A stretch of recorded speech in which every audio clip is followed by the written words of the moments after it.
you to the dance floor as the music dies. Something in your eyes calls to mind a silver screen and all its sad goodbyes. I'm never gonna dance again. Guilty feet have got no rhythm, though it's easy to pretend. I know you're not a fool. I should've known better than to cheat a friend. No waste the chance that I've been given. So I'm never gonna dance again the way I dance with you.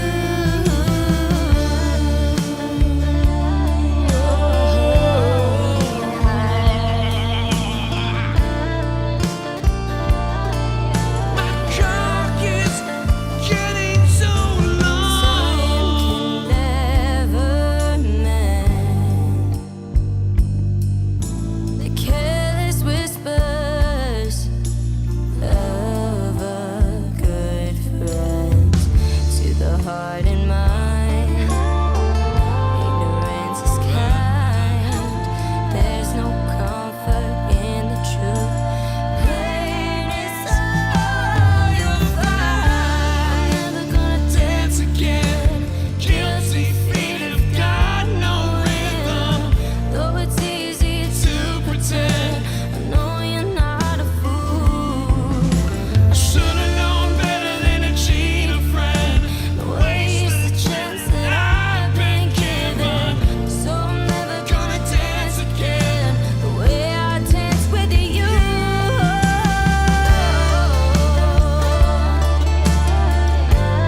Never gonna suck you. Never without your love. I'm gonna suck you off.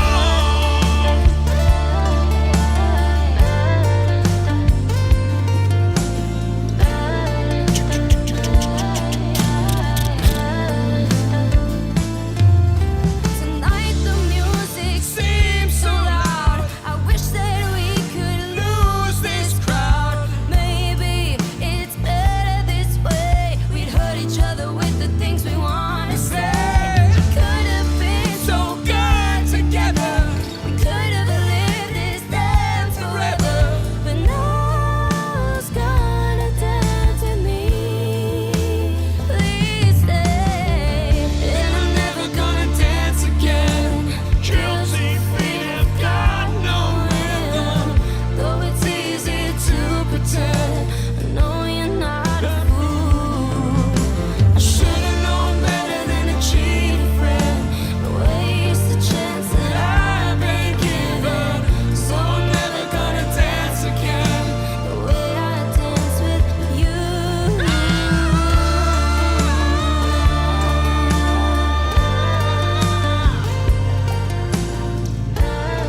Everybody in the chat, take your pants off.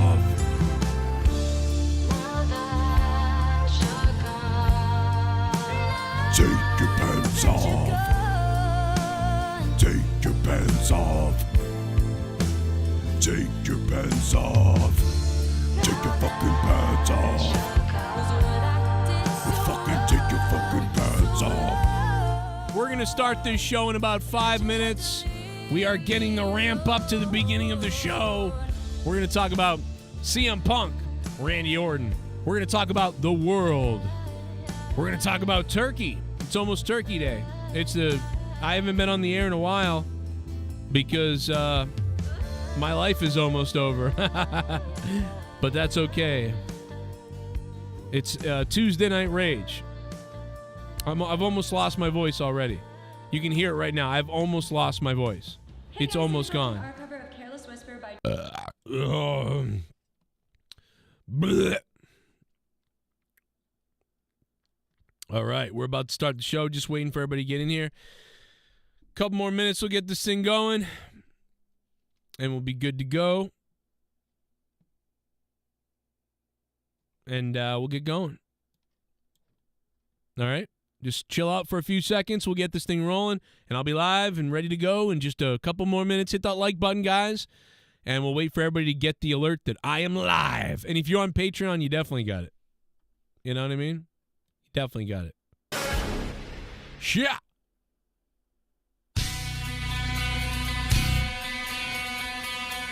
Did you get it? Did you get it? Oh, did you get... Yo. If you got the alert, take it off. Let me know if you got the alert. Because Daddy likes when you get the alert. What's up, everybody? We're gonna start in a minute. Just hold on your cocks. Okay? Hang on to your cocks a little bit.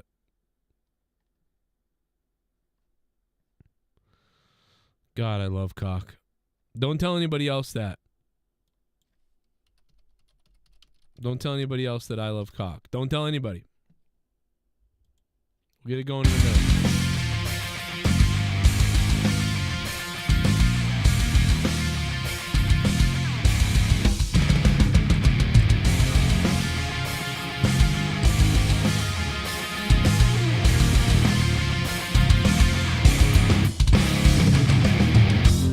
Soul that is me, the dead are rolling over. In the soul thickening, dirt is shoveled over shoulders. I feel it in me, so overwhelmed. All this pressure center rising.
Okay, we're just waiting for everybody. We got everybody in here.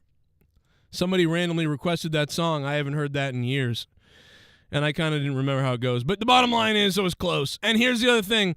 Ladies and gentlemen, we are live. We're coming to you from China. That's right, guys. Everybody in the chat, I know a lot of you guys don't know this. Many of you guys don't know this. I have moved to China. I am emanating live tonight. The Joe Cronin Show. Believe it or not. That's right. Cronin's gone communist. I heard a lot of the snickers in the chats, the laughing. Oh, he's communist now. Well, that's true. We've gone full communist on this show. I am live from China. Don't believe me? I will put Ping Pong Zing Zong on the call in the next few minutes, and you will know, without a doubt, that we are live from China. From China. We're live from China. I had sex with China. By the way, remember, it is Turkey Week, and you know what that means. The $29 Turkeys Ate Us donation. What did the Turkeys Ate Us? You know that's how the damn thing was created in the first place. So, yeah. Here's the thing. Dead babies are living in my basement. I swear to God. I'm sorry, Alex. Calm down. Calm down. Calm down, Alex, okay? Okay. You don't believe me that I'm in China? You don't believe me? Watch this. You really don't believe me. Hold on a second. Let me pick up the phone. Hey, Ping Pong, say hello. See that? See that? Ping Pong. Tell it, say hi Americans right now. Say hi Americans right now. Go ahead. Hi America. Wow, okay, that was great. Great job. Thank you, sir. Yeah. If we had producer Nerdy on the show, I think that would have gotten a 100% would have gotten a standing ovation if that had been on the show. I guarantee it. I took my background with me. So this is all we're in a basement in China. This is, because seriously, if you just set this up the same way, I can do the show from a hotel room, from China, from anywhere, and you guys wouldn't know the difference. I just bring the same light. I put the bricks up. I put it looks the same. I just bring my set with me wherever I go, and it's no different. So how do you know I'm not in China? You don't fucking know where I am. The fuck you do? You don't know shit. By the way, Nerdy, let me tell you something. I found, all the stuff that Nerdy does to try to be funny, and it's fucking terrible. And I'm going through Twitter, and I happen to come across literally, I don't know if it's that funny, but dude, for all the things that Nerdy tried to pass as like, dude, I've got a great idea. This is funny. Oh my God, monetize this. It's going to be great. You're going to love it, Joe. Check this out. And then we were like, okay, pretty good job, but that wasn't very good. But dude, I'm on fucking Twitter earlier today, and I see this. I haven't seen I remember seeing it when he first did it. And I'm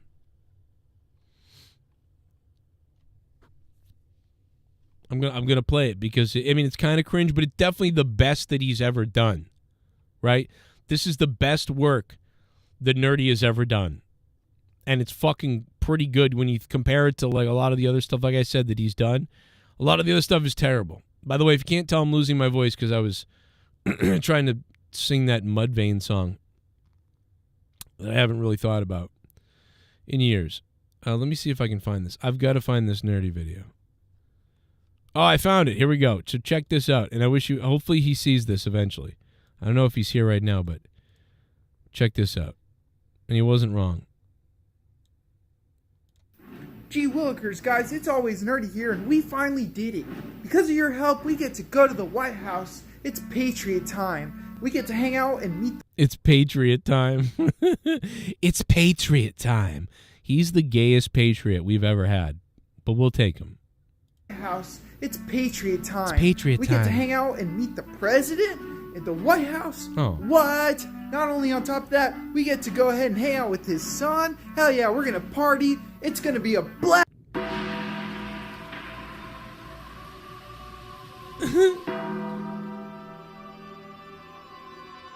By the way, this has hashtags in the Twitter video. The hashtags are White House Challenge, White House Cocaine, Hunter Biden's laptop, and Grimace Shake and Cocaine Shake. And just so you know, I'm not making those things up. There it is.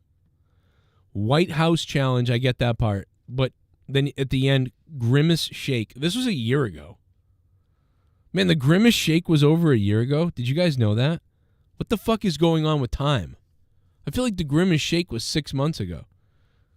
The Grimace Shake was like literally over a year ago. What? The Hunter Biden laptop, Grimace Shake, Cocaine Shake. Now, why did he write Cocaine Shake? On top of that, we get to go ahead and hang out with his son. Hell yeah, we're gonna party. It's gonna be a blast.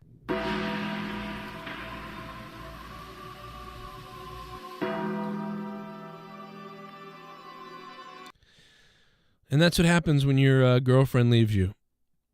You know, that's exactly what happens, man. It all goes to shit. It all goes to hell. Fucking goes to hell, bro. If you guys want to donate tonight, the link is pinned to the top of the channel. Use that to donate. And, of course, the $29 donation, you'll get the Turkeys song. Cocaine Shark, Cocaine Shark. Yeah, that's great. That'd be a great song, wouldn't it? And what else? What else we got going on? It's Thanksgiving. No one's really thankful for anything, really. I'm not at this point of life. Not very thankful. Shinsuke Nakamura calling out CM Punk. I'm pretty sure that's what happened. We'll talk about it. You raised a piece of shit. Rage, rage, rage, rage. El Tapo dropping the $4 saying rage, rage, rage, rage, rage. We will rage. If I can get my voice to come back together before the night's over, I will rage again, El Tapo. Let me tell you that. Thank you, El Tapo, for the $4. I will try to rage some more. Shit bum! Let's play Fortnite. You couldn't pay me enough to play Fortnite. You know, I'm a PUBG guy, first of all, and I hate building. I would play, you know what? I would play PUBG for like $1,000. And you'd say, well, Joe, no one's going to give you $1,000 to play PUBG anymore. Maybe like 5 years ago that could have happened. Good. I don't want to play it. So, remember when PUBG was like the biggest thing ever for like 2 years? That was crazy. Everybody wanted to have a battle royale and something. I love PUBG though. I still do. I'll still play PUBG because I just love it. I really miss PUBG. And listen, there'll be a lot of people that miss, you know, Fortnite. Fortnite's a big thing for everybody. But it just so happens that I just connected more with PUBG for whatever reason. And I really missed that time. And if you guys watched my show during that time, you guys remember, like, we were playing tons of PUBG on this channel from probably 2017, right? 2017 to like 2019. It wasn't long. It was like a year or two. PUBG was not big for long. Like, I started playing it probably towards the end of it. And we were that was back though when the glitches were nuts. Do you guys remember the glitches? You just run into a pole and die, and it would crack me up. Oh, God, I miss PUBG. I really do. Here's the playlist on PUBG so I can find it. Yeah, it was It was a while ago. Kind of crazy. Kind of crazy how long ago it was. I miss PUBG. I miss it a lot. I really do miss it. 5 years ago. 5 years ago. You know, when I look back on life, you know, there'll be a lot of things that I look back on.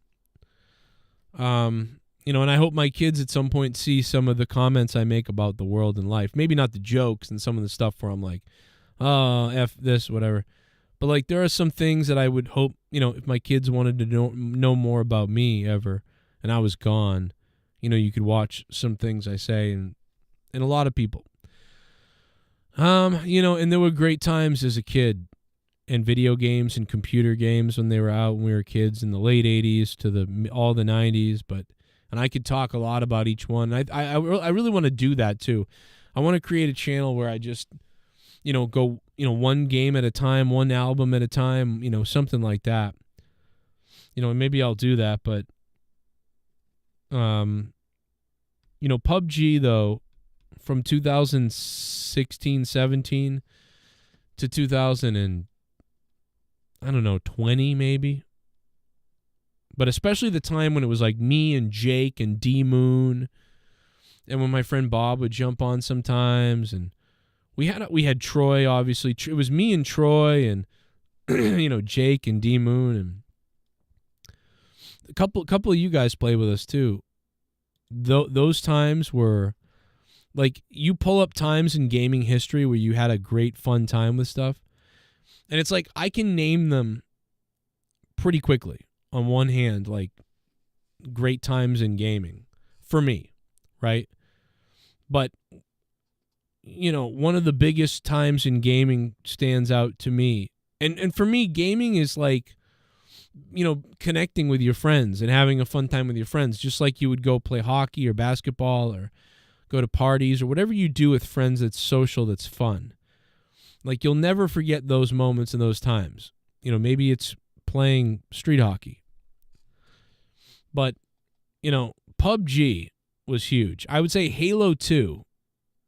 Halo 1 was great. I'll never forget that because we had so much fun playing it. But then we had so much fun when we had LAN parties. And those were the, few times I had LAN parties in my life, and it was Halo 1.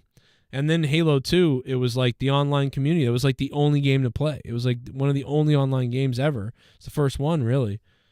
And playing Halo 2 was amazing online. Those years of Halo 2. And then into Halo 3. Those years. From 2001 to about 2000 and maybe even going all the way up to Reach, I would say.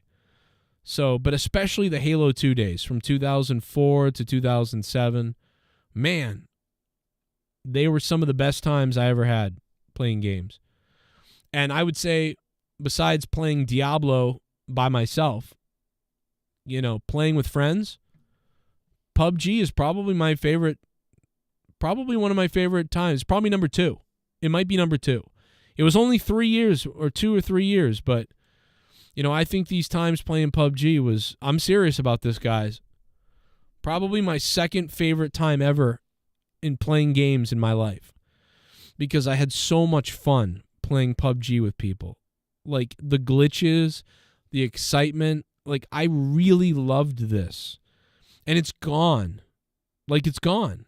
I don't play games with people anymore but my friend Bobby, and me and him have great times playing hockey and stuff, but like, playing this with multiple people socially, this is it.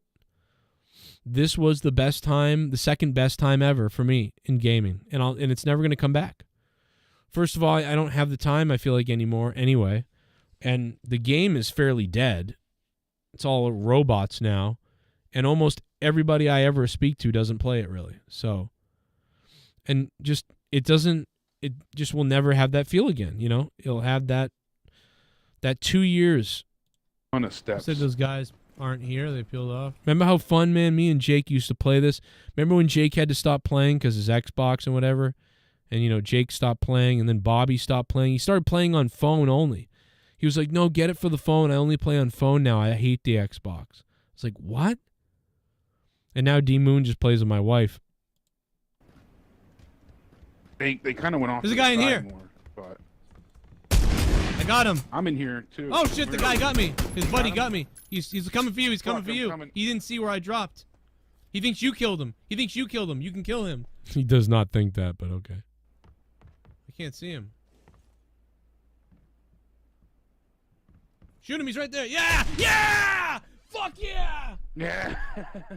Oh man, Jake, that was sick. Right in the fucking head. 1-1. Those guys are retarded. I dropped him. Yeah, he got me I dropped down. him. I don't see his buddy at all. I don't see his buddy. He's crawling in the house. 2 kills. All right, I got he's 2 down. kills. That was the other guy. He was Nice. crawling to him. Subscribe to the battalion. Whoa. Geez, that scared the shit out of me. That was just a clip. But yeah, those times, man, with all of us playing PUBG. What a time. What a time. Anyway, Shinsuke Nakamura calling out CM Punk, it feels like. I'm going to put a poll up in the chat. Happy Turkey Day, the $29 donation Turkeys Ate Us donation. It's always a good time to drop it around this time. All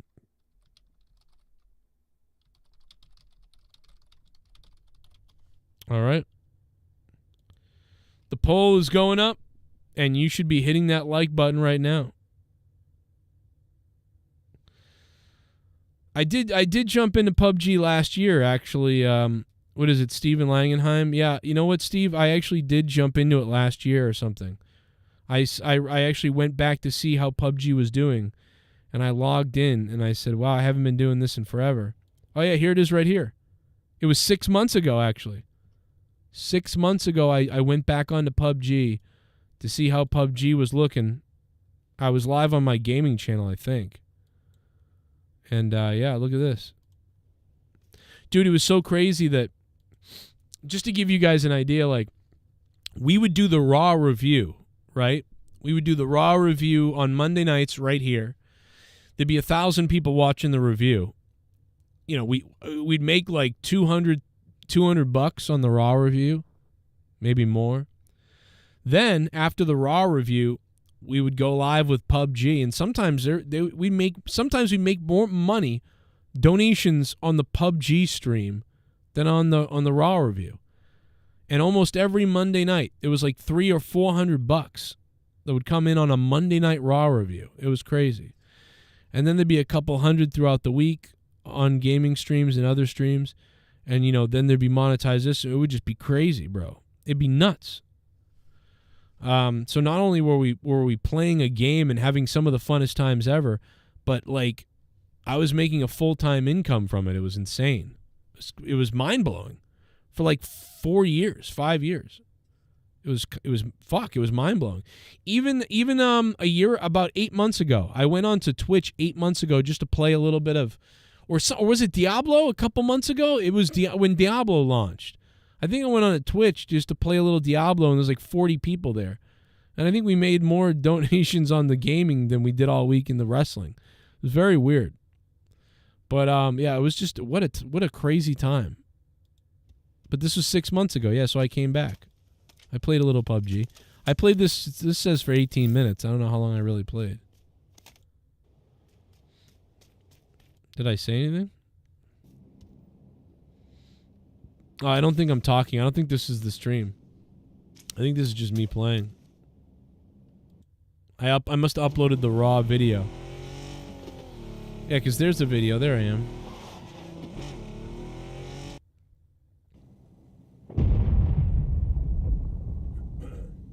How far did I make it? It sounds like my mic isn't on. Oh, seven alive? Okay. I must have come back for a game. 7 alive.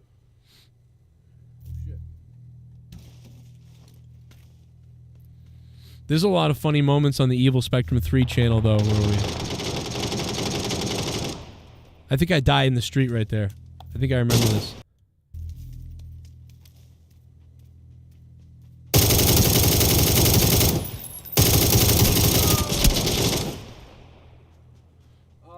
Oh, man. What a dummy. Yeah, so there I died right there. Yeah, that's what happened. I remember that. Yep. All right, so is Punk coming back? Is Shinsuke Nakamura calling out Punk? Or is this just more of a tease farce? Let's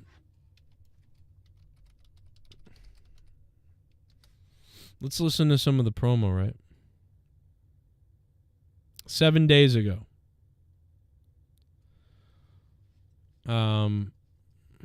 Let's see. Where's the promo from the other day?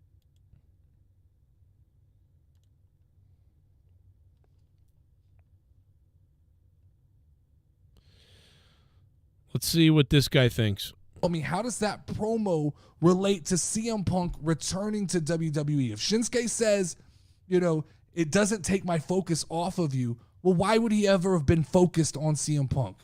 And I'll be honest, this doesn't scream Cody Rhodes. I mean, how does that promo relate to CM Punk returning to WWE? If Shinsuke says, you know, it doesn't take my focus off of you, well, why would he ever have been focused on CM Punk? That's a good point. I mean, how does that? Like, I don't know why he would be focused on CM Punk. It's true. A lot of it don't make sense. You know what I mean? Like, it doesn't make sense. But who will Shinsuke Nakamura face at Survivor Series working? So they and they said that, you know, obviously it sounds to me, and everybody believes, that they mentioned Randy Orton on purpose because they're worried. They're worried about, you know, the CM Punk chance. You know, if it's going to be Chicago. So there's going to be so many chants, bro. And is it going to be like these CM Punk chants all the time? Well, we're going to come out and we're going to say, you know, we're going to say, nope, it's 100% Randy Orton. So nobody starts thinking it's CM Punk. But why would, if you don't want people to think that the mystery guy or the fifth guy with Cody Rhodes is CM Punk, and you want to make sure they know it's Randy, well, if that's the case, why do you have Shinsuke Nakamura cutting promos about somebody he's going to face? Who is it? And then him mentioning, you know, CM Punk song lyrics in his rant. Why would you do that? Why? And a lot of people do think it's AJ Styles, and I think that's the number one or two for sure. But why? Why, if it's AJ Styles, is Shinsuke dropping CM Punk cues? Why are they doing that? If you know what I mean, if you're worried about the CM Punk chance, why add more?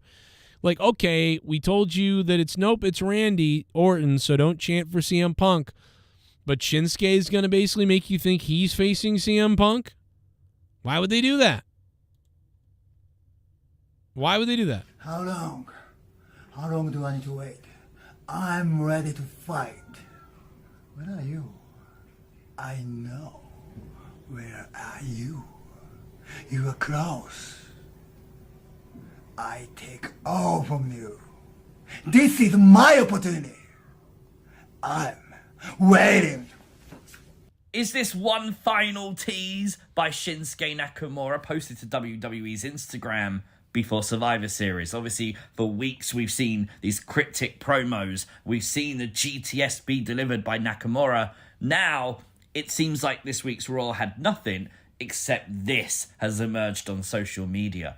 And the whole saying of, where are you, kind of indicates whoever it is that Nakamura wants to challenge isn't actually active in WWE right now. Now, that doesn't rule out Randy Orton. We got confirmation tonight Randy Orton is set to return at Survivor Series for War Games. But it seems a little bit loose because where are you? You know where he is. He's injured. I would think he's talking about AJ Styles or CM Punk. Right? It's got to be. CM Punk, on the other hand, we have no idea what's going on with CM Punk. There's all these rumors he could go back to AEW, he could be the devil, he could sign with a regenerated TNA, he could be coming back to WWE. And because we don't know, surely... I mean, it's just weird that they would even leave this window open. They were trying to close the window by mentioning Randy Orton the other day without surprising you guys completely. They try to close that door, but then they open another one. Well, why? What the hell? I don't know. Oh shit! Let's go, Chief Wahoo! It's turkey time.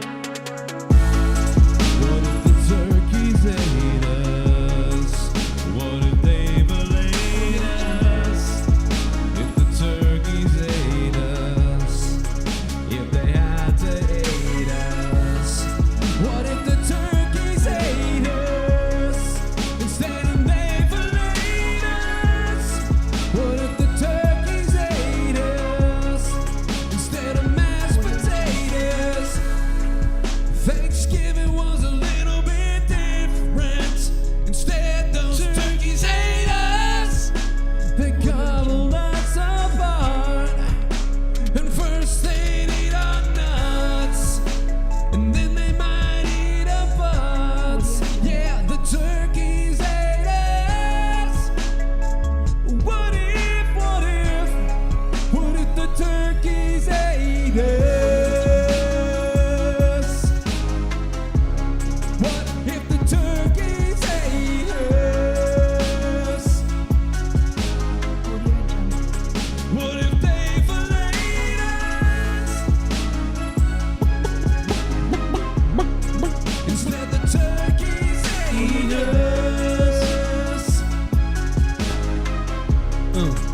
Thanksgiving, motherfucker. Thanksgiving's getting kinda friggin' crazy because people's blood might be the gravy. The turkeys might gobble on our giblets. Instead, they might gobble on the testicles. What if the turkeys hate us? What if the turkeys hate us? Gobble gobble goo and gobble gobble giggle. I wish turkey only cost a nickel. I love turkey on Thanksgiving. Happy Thanksgiving, you gobbledygookers. Oh, you bunch of gobbledygookers. You got to be careful with that word. Colonel Stutters. Is that Colonel Stutters that donated that? Is that the Colonel? No, that is Chief Wahoo. Chief Wahoo, another OG, baby. Chief Wahoo, thank you so much for keeping the turkey donation alive. It's really been a long time since we've heard it. And I really appreciate that, man. As we approach Thanksgiving in America here, it's great to hear the turkey donation, sir. And yeah, almost didn't get one today. It was crazy. And we do have our friend Rostafa here. In a few minutes, we're going to go to Discord to hear what he and others might have to say about this situation. And, you know, again, I just don't get it. I don't get why, you know, oh, we're afraid it's that they're going to cheer for Punk, so then we're going to tease it more. Like, it's what I could keep repeating that over and over again because it just seems ridiculous that they would do that.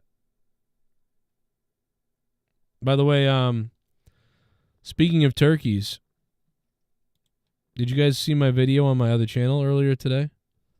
Because if you missed it, yeah. Here's the new turkey donation, everybody. Just back that ass up to the oven. Yeah, man, that ass it need loving.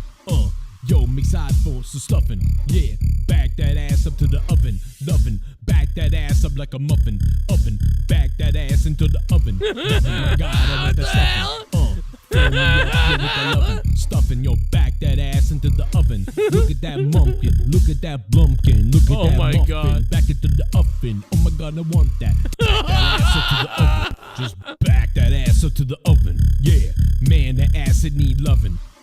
Yo, mix side for some stuffing. Yeah, back that ass up to the oven. Loving, back that ass up like a muffin. Oven, back that ass into the oven. Rubbing, my God, I want that stuffing.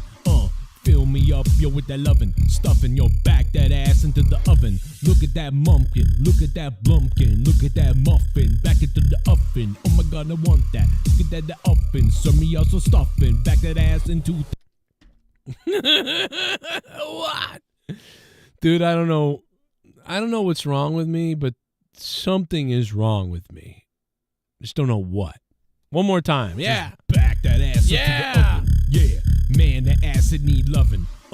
Yo, mix side for some stuffing. Yeah, back that ass up to the oven. Loving, back that ass up like a muffin. Oven, back that ass into the oven. Rubbing, my God, I want that stuffing. Fill me up, yo, with that loving. Stuffing, yo, back that ass into the oven. Look at that mumpkin, look at that blumpkin. Look at that muffin, back into the oven. Oh my God, I want that. Look at that, the oven. Serve me also stuffing. Back that ass into Dude, I don't know.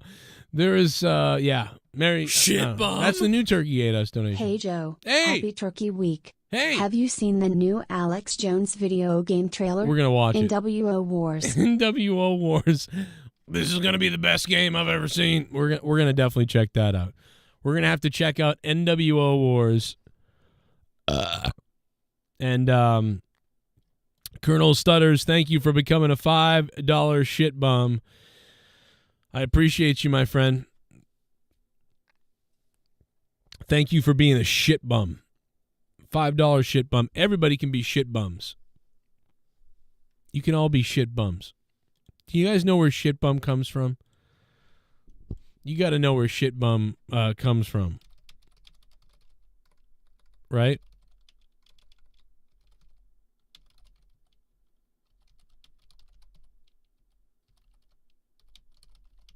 I don't even know if I have the clip of it. Bo. Where's the video? Where's the video of me saying shit bums? Where is it? Do I have it? Is it Timeout. Is it even listed? I would think I have it somewhere.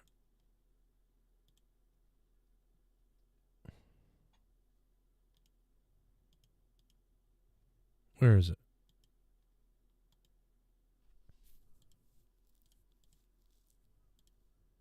I don't know.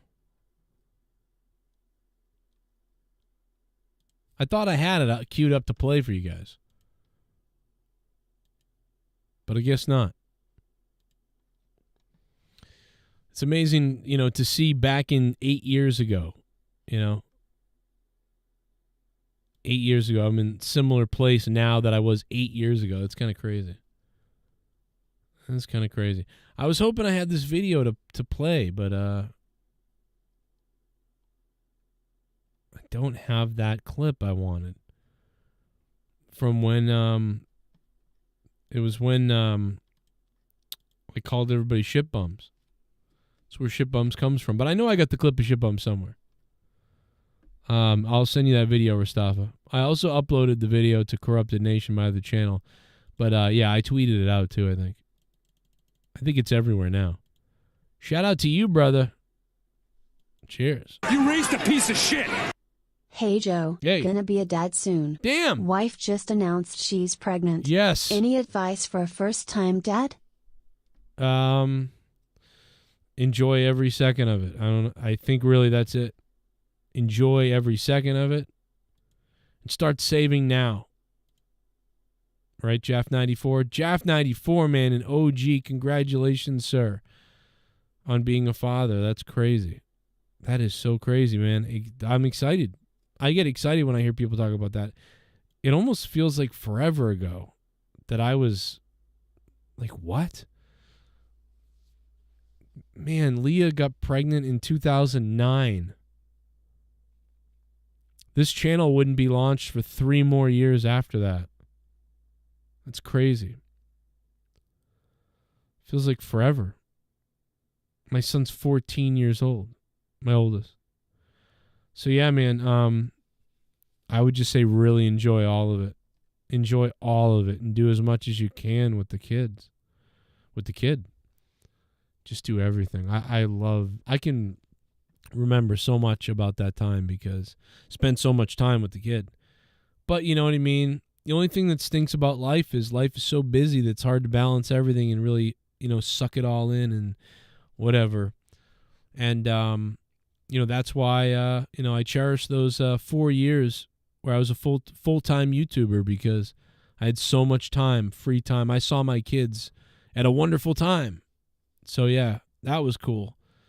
2017 to 2021 or so. 17, 18, 19, 20, 21. I got 5 years. I got about 5 years of just getting to be at home. Doing YouTube streams at night. A couple videos during the day maybe. And tons of time with the kids. I really miss it.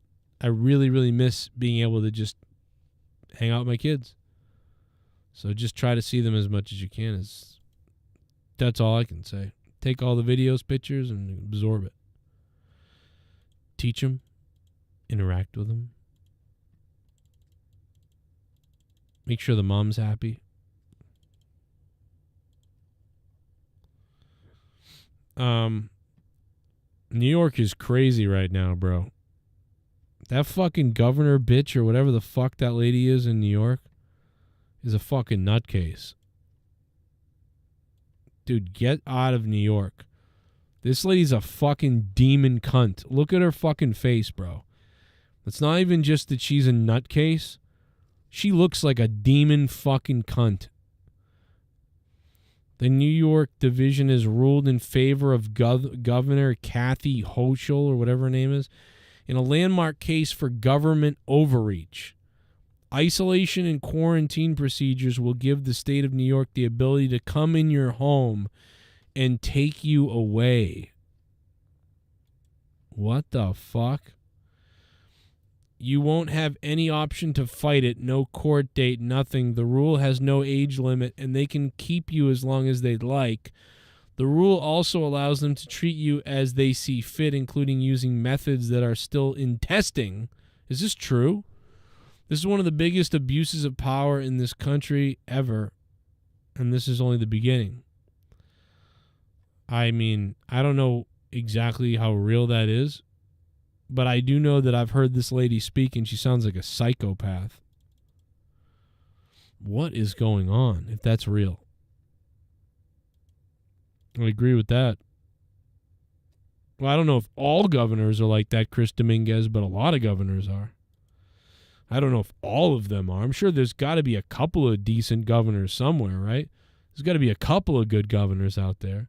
But New York is doing some crazy shit. I think a lot of governors are doing crazy shit, but it's different crazy shit. That's fucking bizarre, bro. What are they doing out there? Super chat party. Brian! Hey Joe, Fortnite has a no build mode, also die frog. Thank you, Brian. Yeah, the building kills me because it's just people just like, I'll be playing Fortnite and I'll be like, and then someone will be like, I'm like, fuck, like fuck it, you know. Fortnite's nuts. You know what I mean? Like, it's just too crazy. I can't do it. Shit bum. Oh shit. Nakamura might be targeting Karrion Kross, some say. Nakamura might be targeting Karrion Kross. Man, they are really fucking stupid. If they're worried about people thinking CM Punk is going to be here, so they actually announce it's Randy Orton that's going to be here, but then Nakamura's out there doing that, well, what's the point? What are they doing? People are going to think it's Punk. Hollywood guy, thank you for the super chat. I just don't get it. Shit bum. I don't get it.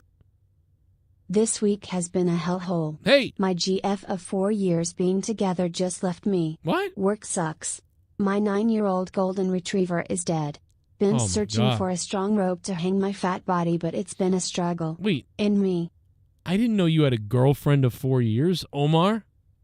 I thought, Omar, you didn't have a girlfriend. What the fuck? I never knew that Omar had a girlfriend. Now suddenly he doesn't have a girlfriend. What the hell? Omar, I had no idea you had one. I'm sorry, bro. And sorry about the dog.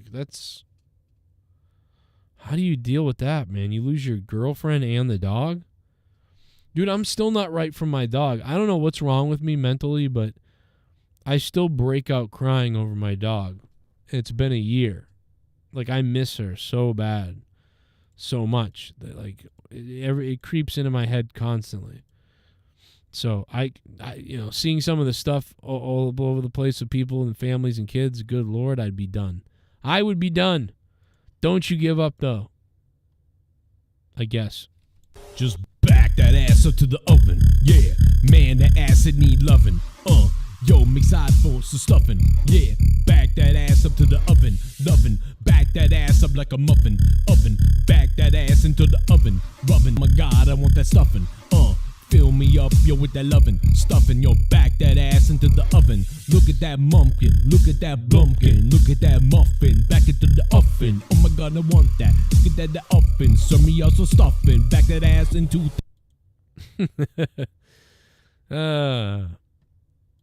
Sorry, man. Omar, what's up, bro? Love you, dude.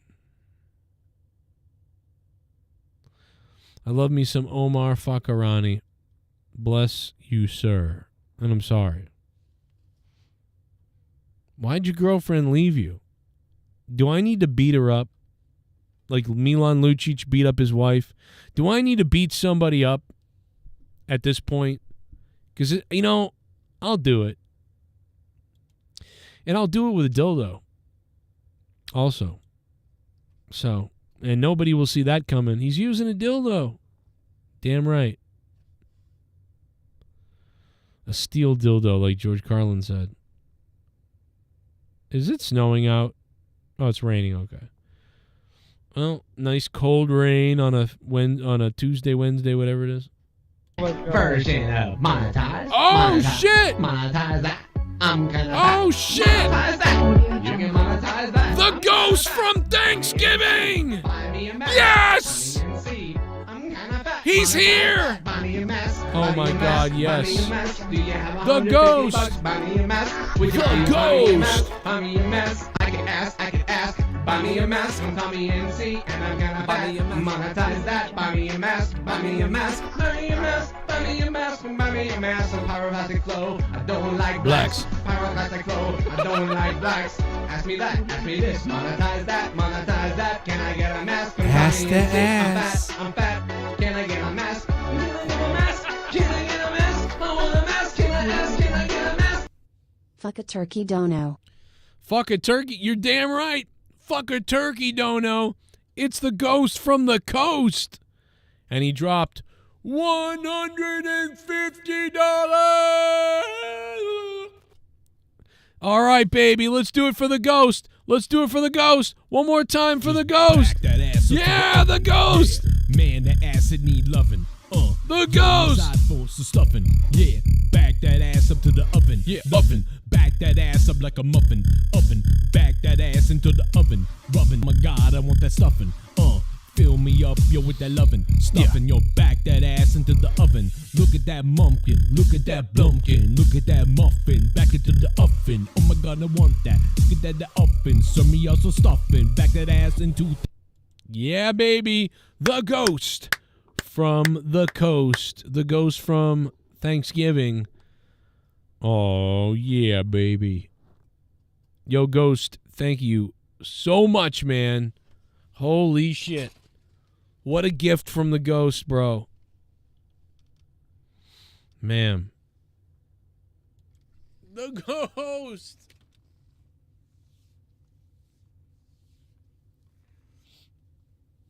The ghost dropping a big one. Super chat party. Thank you, Ghost. Do you see that Nick Hogan got banned after his second DUI? Honestly, he should never have a driver's license and should have learned the first time. Black Saw, Johnny Hex. Yeah, I mean, you know, we kind of talked a bit about it the other night. I don't think he was let out yet at that point, though. So I don't think he was let out yet at that point. But yeah, it's fucked up, bro. Third time's a charm. Third time he'll kill someone. Version of monetize. What? Monetize that. I'm kinda fat. Monetize that. You can monetize that. Oh my God! Tommy NC, buy me a mask. Tommy NC, I'm kinda fat. Monetize that. Buy me a mask. Buy me a mask. Buy me a mask. Do you have $150? Buy me a mask. Would you please buy me a mask? Buy me a mask. I can ask. D. Wells! Buy me a mask from Tommy NC, and I'm gonna buy It's a Thanksgiving pre-show! Buy me a mask. My God, it's a bomb! Buy me a mask from pyroclastic flow. I don't like blacks. Pyroclastic flow. I don't like blacks. Ask me that. Ask me this. Monetize that. Monetize that. Can I get a mask from Tommy NC? I'm fat. I'm fat. Can I get a mask? Can I get a mask? Can I get a mask? I want a mask. Can I ask? Can I get a mask? Holy shit. Fuck the turkey dono ×2. Matching ghost. Randy is teaming with Team Cody as fifth person. Likely Nakamura versus AJ or Cross. There you go. From the diggity D. Welsh. From the mouth of D. Welsh himself, who dropped $150. Wow. Holy shit, bro. Oh my God. Oh my God, I got hiccups now from excitement. D. Welsh and the Ghost from the Coast dropping $150 bombs to co-match each other. We'll have to go D. Welsh on there too. And D. Welsh, 100. Guys, thank you so much. That's insane, brother. It's not even Thanksgiving and they're dropping bombs. D. Welsh and the Ghost from the Coast literally fucking saving the shows. Unbelievable. What a ride. Sorry. Whenever I hear unbelievable, I think about Vince McMahon. Thank you to D. Welsh, the man himself. And look at those predictions of D. Welsh. Will D. Welsh be right? Probably. Right? But we'll see. Survivor Series Saturday night. It's going to be a big deal here on this show, I think. It's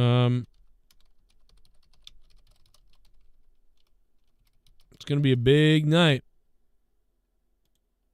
It'll be a big time. Holy shit. All right, let's play it one more time. Let's play for D. Walsh. D. Walsh, $150. Let's do it. Just back that ass up to the oven. Yeah. Man, that ass it need loving. Yo, mix side for some stuffing. Yeah, back that ass up to the oven. Loving. Back that ass up like a muffin. For D. Welsh. Back that ass into the oven. Rubbing. My God, I want that stuffing. Fill me up. They're tied for the most. Yo, back that ass into the oven. Look at that mumpkin. Look at that BLUMPKIN. Look at that muffin. Back into the oven. Oh my God, I want that. Look at that oven. Serve me out some stuffing. Back that ass into. Hell yeah. Shout out to D. Welsh and the Ghost from the Coast. Joe made $300 in 5 minutes. I mean, it is crazy, man. Thank you. Holy shit, bro. Thank God, too. Because, yeah, bro, I really, really appreciate that, man. That is amazing. On a Tuesday night. I mean, that is huge. Back that ass up to the oven. Oh, man. That was huge, man. Ghost from the Coast and then D. Welsh matching it. That was a big one. All right, let me head to the chat for some shit. We're going to head to the chat in a minute. I'm going to get over there. Play the donos. Let me go all the way up. Yeah, I think Nick Hogan probably should have the license taken away. I can't believe it. If it's not taken away, that's nuts. You know what I mean? Because we knew that Sonny was going to kill someone. We said it on the show. We said it here like 8 years ago. Sonny is going to kill somebody. And she did. She did. We said she was going to do it. She did it. Just like a lot of criminals these days, man, they go to jail for 5 seconds. They tried to kill someone or they killed someone. They violently and maliciously killed somebody, and they're going to get out of jail in 15 years? That shit's crazy. It's like, what? You tried to kill someone. You did kill them. And you're going to be out of jail? Super chat. That's crazy to me. IGUSTSSNT your FB link and screen SH has been boned out. Whoa. Yeah, no, I mean, I know he's bonded out now. I get that, but I just don't think we knew about it like 4 days ago, 5 days ago, whenever it was that we were talking about it. But now I'm sure, yeah. Still crazy, Black Swan. Thank you so much for the donations, by the way, Black Swan. It's just sick, bro. Party. I mean, just send your Facebook a link and screenshot. No, thank you. No, I believe you. I 100% believe you. Black Swan, Johnny Hex. Thank you, Johnny Hex. Yeah, man, that acid need loving. But it's just weird that the guy would be like allowed. Like, you would think he would, like, I don't know, dude. Something's got to stop when you are drunk driving and hurting people. None of it's good. I don't get it. I don't get how that's allowed. But Johnny Hex, man, thank you for the links. And I do see it. Inmate booking. That's crazy. Thank you, John. Johnny, what up? The man himself, baby. Johnny Hex. Rhymes with sex.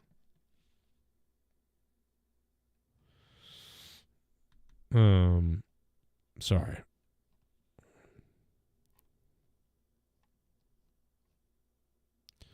Shout out to Johnny Hex, though, man. Johnny fucking Hex. I heard Johnny Hex has a big cock. That's what I heard. Let's go!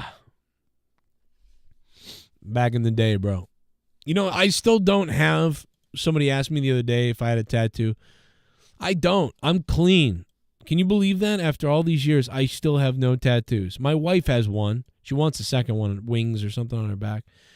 I still don't have one. Crazy. You know why? Because I can't fucking make up my mind. You know what I mean? I'd put my kids on me maybe, like my initials of my kids or something at this point. But it's like I don't, I just feel like I'm gonna die, like at some point. Like I feel like it's such a waste. I feel like it's a waste. Do you know what I mean? Like I start tattooing things all over me. Oh, then like I'll die like in 5 years later. And it's like I threw all this money away getting pictures put on my body, and when I'm just gonna die and melt into the ground anyway at some point. So I just feel like it's a waste of time. That's why I don't get tattoos. People asked me the other day, why don't you get tattoos? I'm just like, because what am I gonna do? To me, I'd just be wasting my own money on tattoos.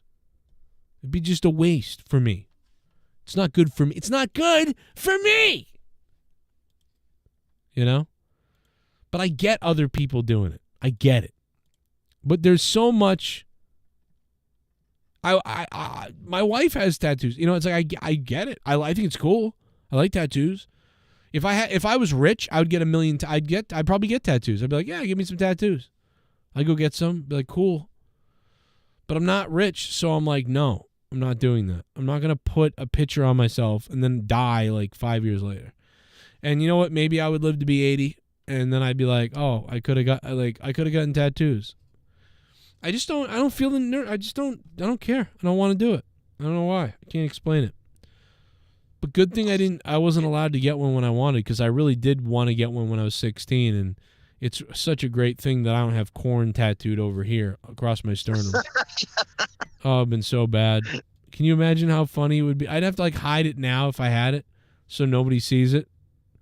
Like, okay, Joe. My dad had a bunch of like band tattoos on his like he had like Led Zeppelin and Tool and something else. He had a really shitty he was trying to get a snake tattoo, but it looked like a little earthworm, like it looked like shit. So he had to cover it up with a Tool album cover. Yeah, and he ended up like not liking Tool because he's like, they're a part of the Illuminati. I was like, what? What did you mean? And then I asked him about it a few years later, and he's like, I never said that. And I'm like, you did. You lived long enough to become a hater of Tool, even though you liked him at one point. That's pretty funny. And then he did like him again, and then he pretended that he never said that, probably because he found out that like some other person told him, like, no, that's not true. Whatever fucking like Bible believers YouTube channel he watched. Yeah.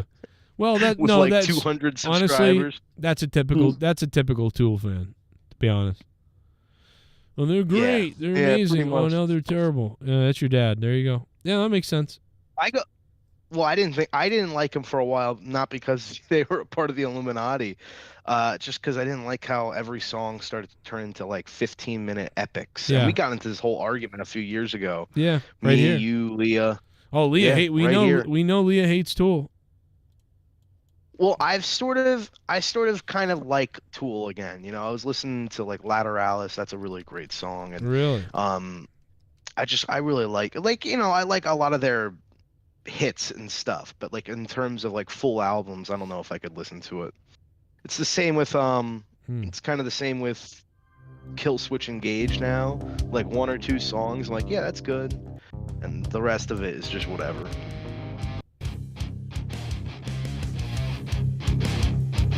It's like every Tool song is like,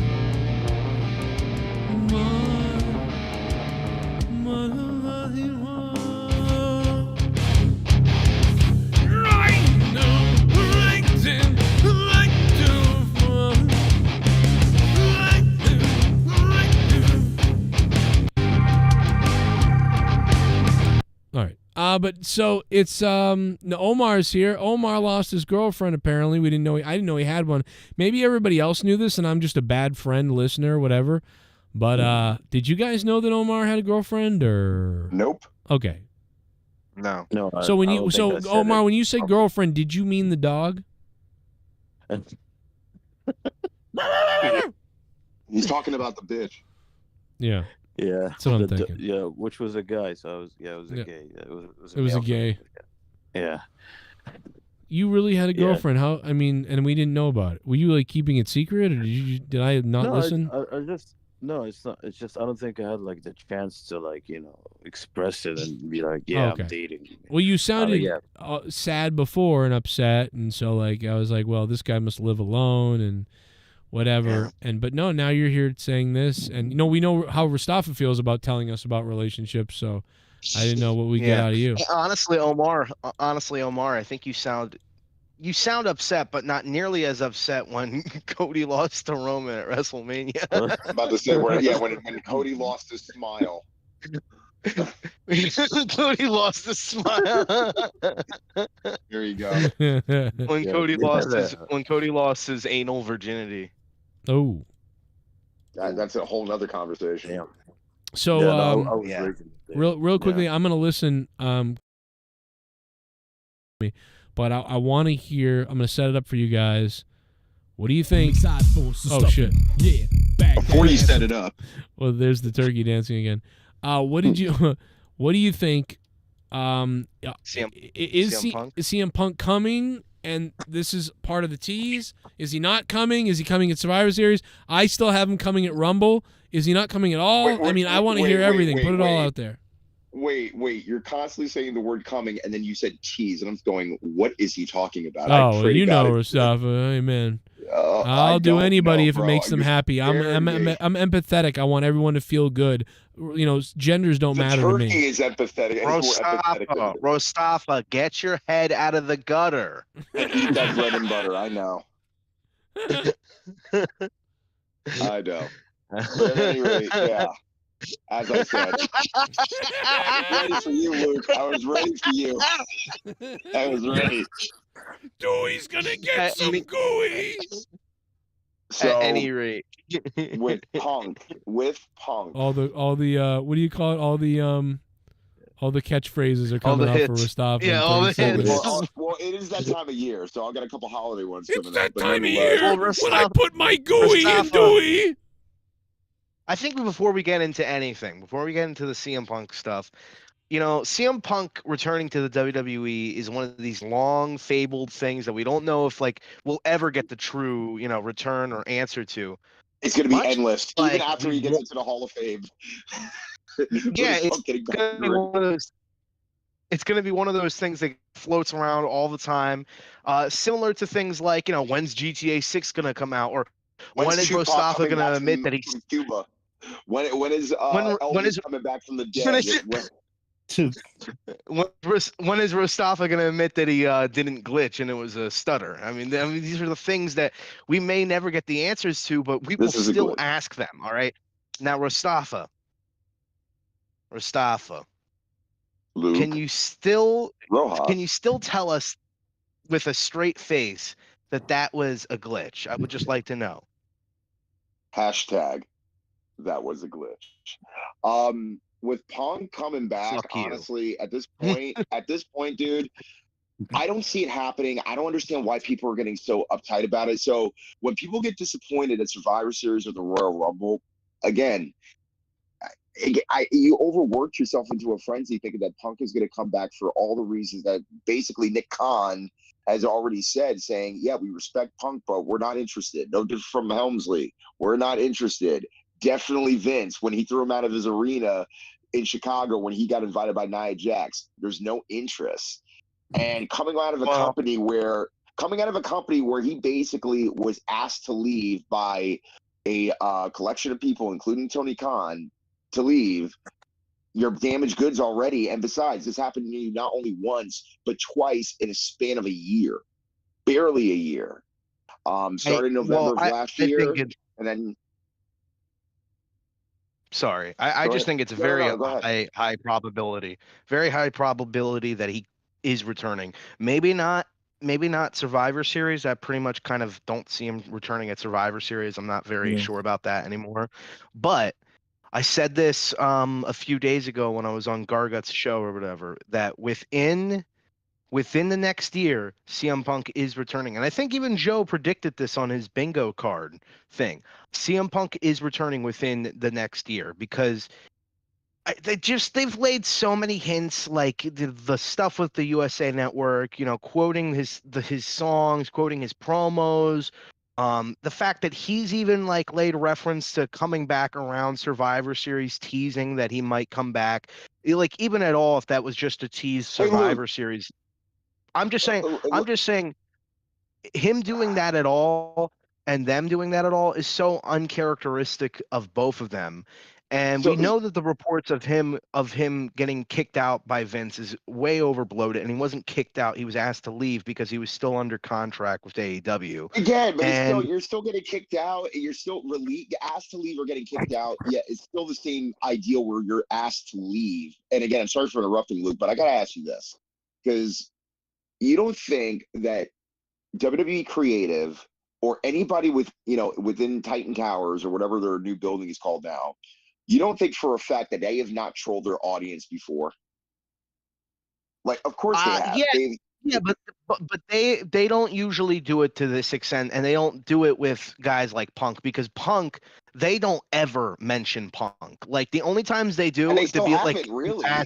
No, but in the past they have. Dude, they've literally quoted his promos and his theme song. Yeah, they quoted his promos, and but they never quoted his Shinsuke. name.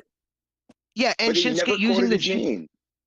Oh yeah, Cody Rhodes never quoted fucking Randy Orton. But WWE, WWE But Randy never, Orton's a contracted performer with the WWE. His longest tenure in WWE, never went anywhere else. Punk has totally different scenario. Yeah, but WWE never did that in the 7 years of hiatus of Punk.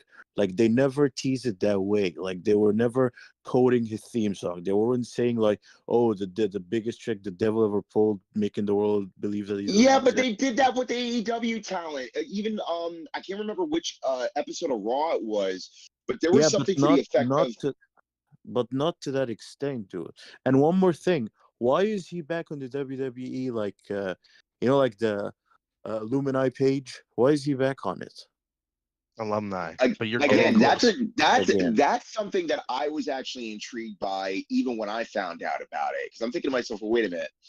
Even if there is the slimmest chance that they're negotiating or trying to get something going, the fact that they put him back on their page after all the scrutiny he went through in AEW is interesting to me. The fact that people can say, "Oh, he's coming back just because of that alone." No, it's not concrete enough. And besides, it isn't just because of that alone. It isn't just because of that alone. It's because of that. It's because of the multiple references. It's because of literally the fucking USA Network, who never says shit, constantly quoting his theme song, constantly like alluding to the fucking GTS with Shinsuke using it. And the fact that Shinsuke is calling out this mystery opponent. Who's the mystery opponent going to be if it isn't Punk? Is it going to be fucking Big E? Because Big E's used the GTS a million times, right? Like, what the fuck is it going to be besides Punk with what they're setting up? Oh my god! Imagine it's Hideo Itami or whatever the fuck that guy man's name. No, but here's the thing. Even before Punk using the GTS, I believe, if I'm not mistaken, I could be wrong about this, but before Punk ever used it, it was used by Kenta, who was constantly using that, I believe, in Japan. So again, there was so again, I know, but dude, they're not if they're not setting up Kenta, and if they are, nobody gives a fuck. No one would care, and that's what I'm saying, dude. I promise you right now, even if Punk, in some miraculous way, were to come back, again, a reason, which we would eventually get. But again, if it's not concrete enough, just to the point where, again, yes, we're getting references. Okay, we can get references for a year and still not get Punk. That's what I'm just saying. It's like, again, I wouldn't be surprised if after a year, if everybody's like, "Oh, Punk's coming back," and he doesn't come back. It's not going to be. Can you name me one time? Can you name me one time that WWE has ever done it to this extent where they? And please don't interrupt me when I'm trying to explain it. I don't know, and that's not like me being a dick or whatever. It's just sometimes you can't hear on Discord.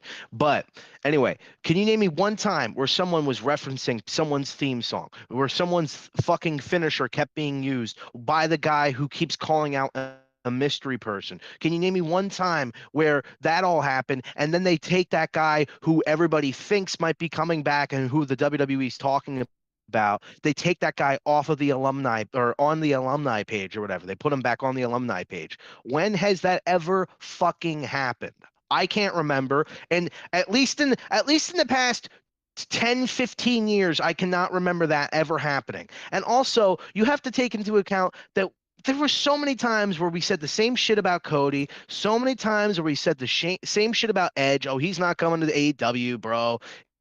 It's all bullshit. It doesn't mean anything, blah, blah, blah. And then it all happens. So all I'm saying is it is way more likely that CM Punk is coming back than it ever has been, at least coming back to the WWE. And I think since 2014, because all the shit with AEW, he's obviously still spiteful to them. And at the end of the day, WWE has put aside so much shit in order to do business. I mean, the Ultimate Warrior, fucking shit with Bret Hart, he was able to come back even with all this shit. Hulk Hogan, a bunch of guys who they fucking probably hated because they either went to WCW or they felt that they screwed them over in some sort of way. They were all able to work out those issues and get back together. And I don't know. I just think it's a little ridiculous to think that, like, oh, it's Punk they would never take him back ever. Like, I don't think that's the case. But, it could be wrong. We'll have to find out. And hopefully I wasn't... No. You're fine, dude. I mean, again, WWE has taken back a lot of talent. Like, I mean, when I was, I think I was about 11 years old, Sable came back. Out of everybody you could think of that ever would come back at that point, they brought back Sable. What did she add other than just an on-air appearance here and there and getting paid? Not really that much. All she did was just pose, did a cover for Playboy for Tori Wilson, et cetera, et cetera. That's really it. And she only stuck around for like not even 8 months.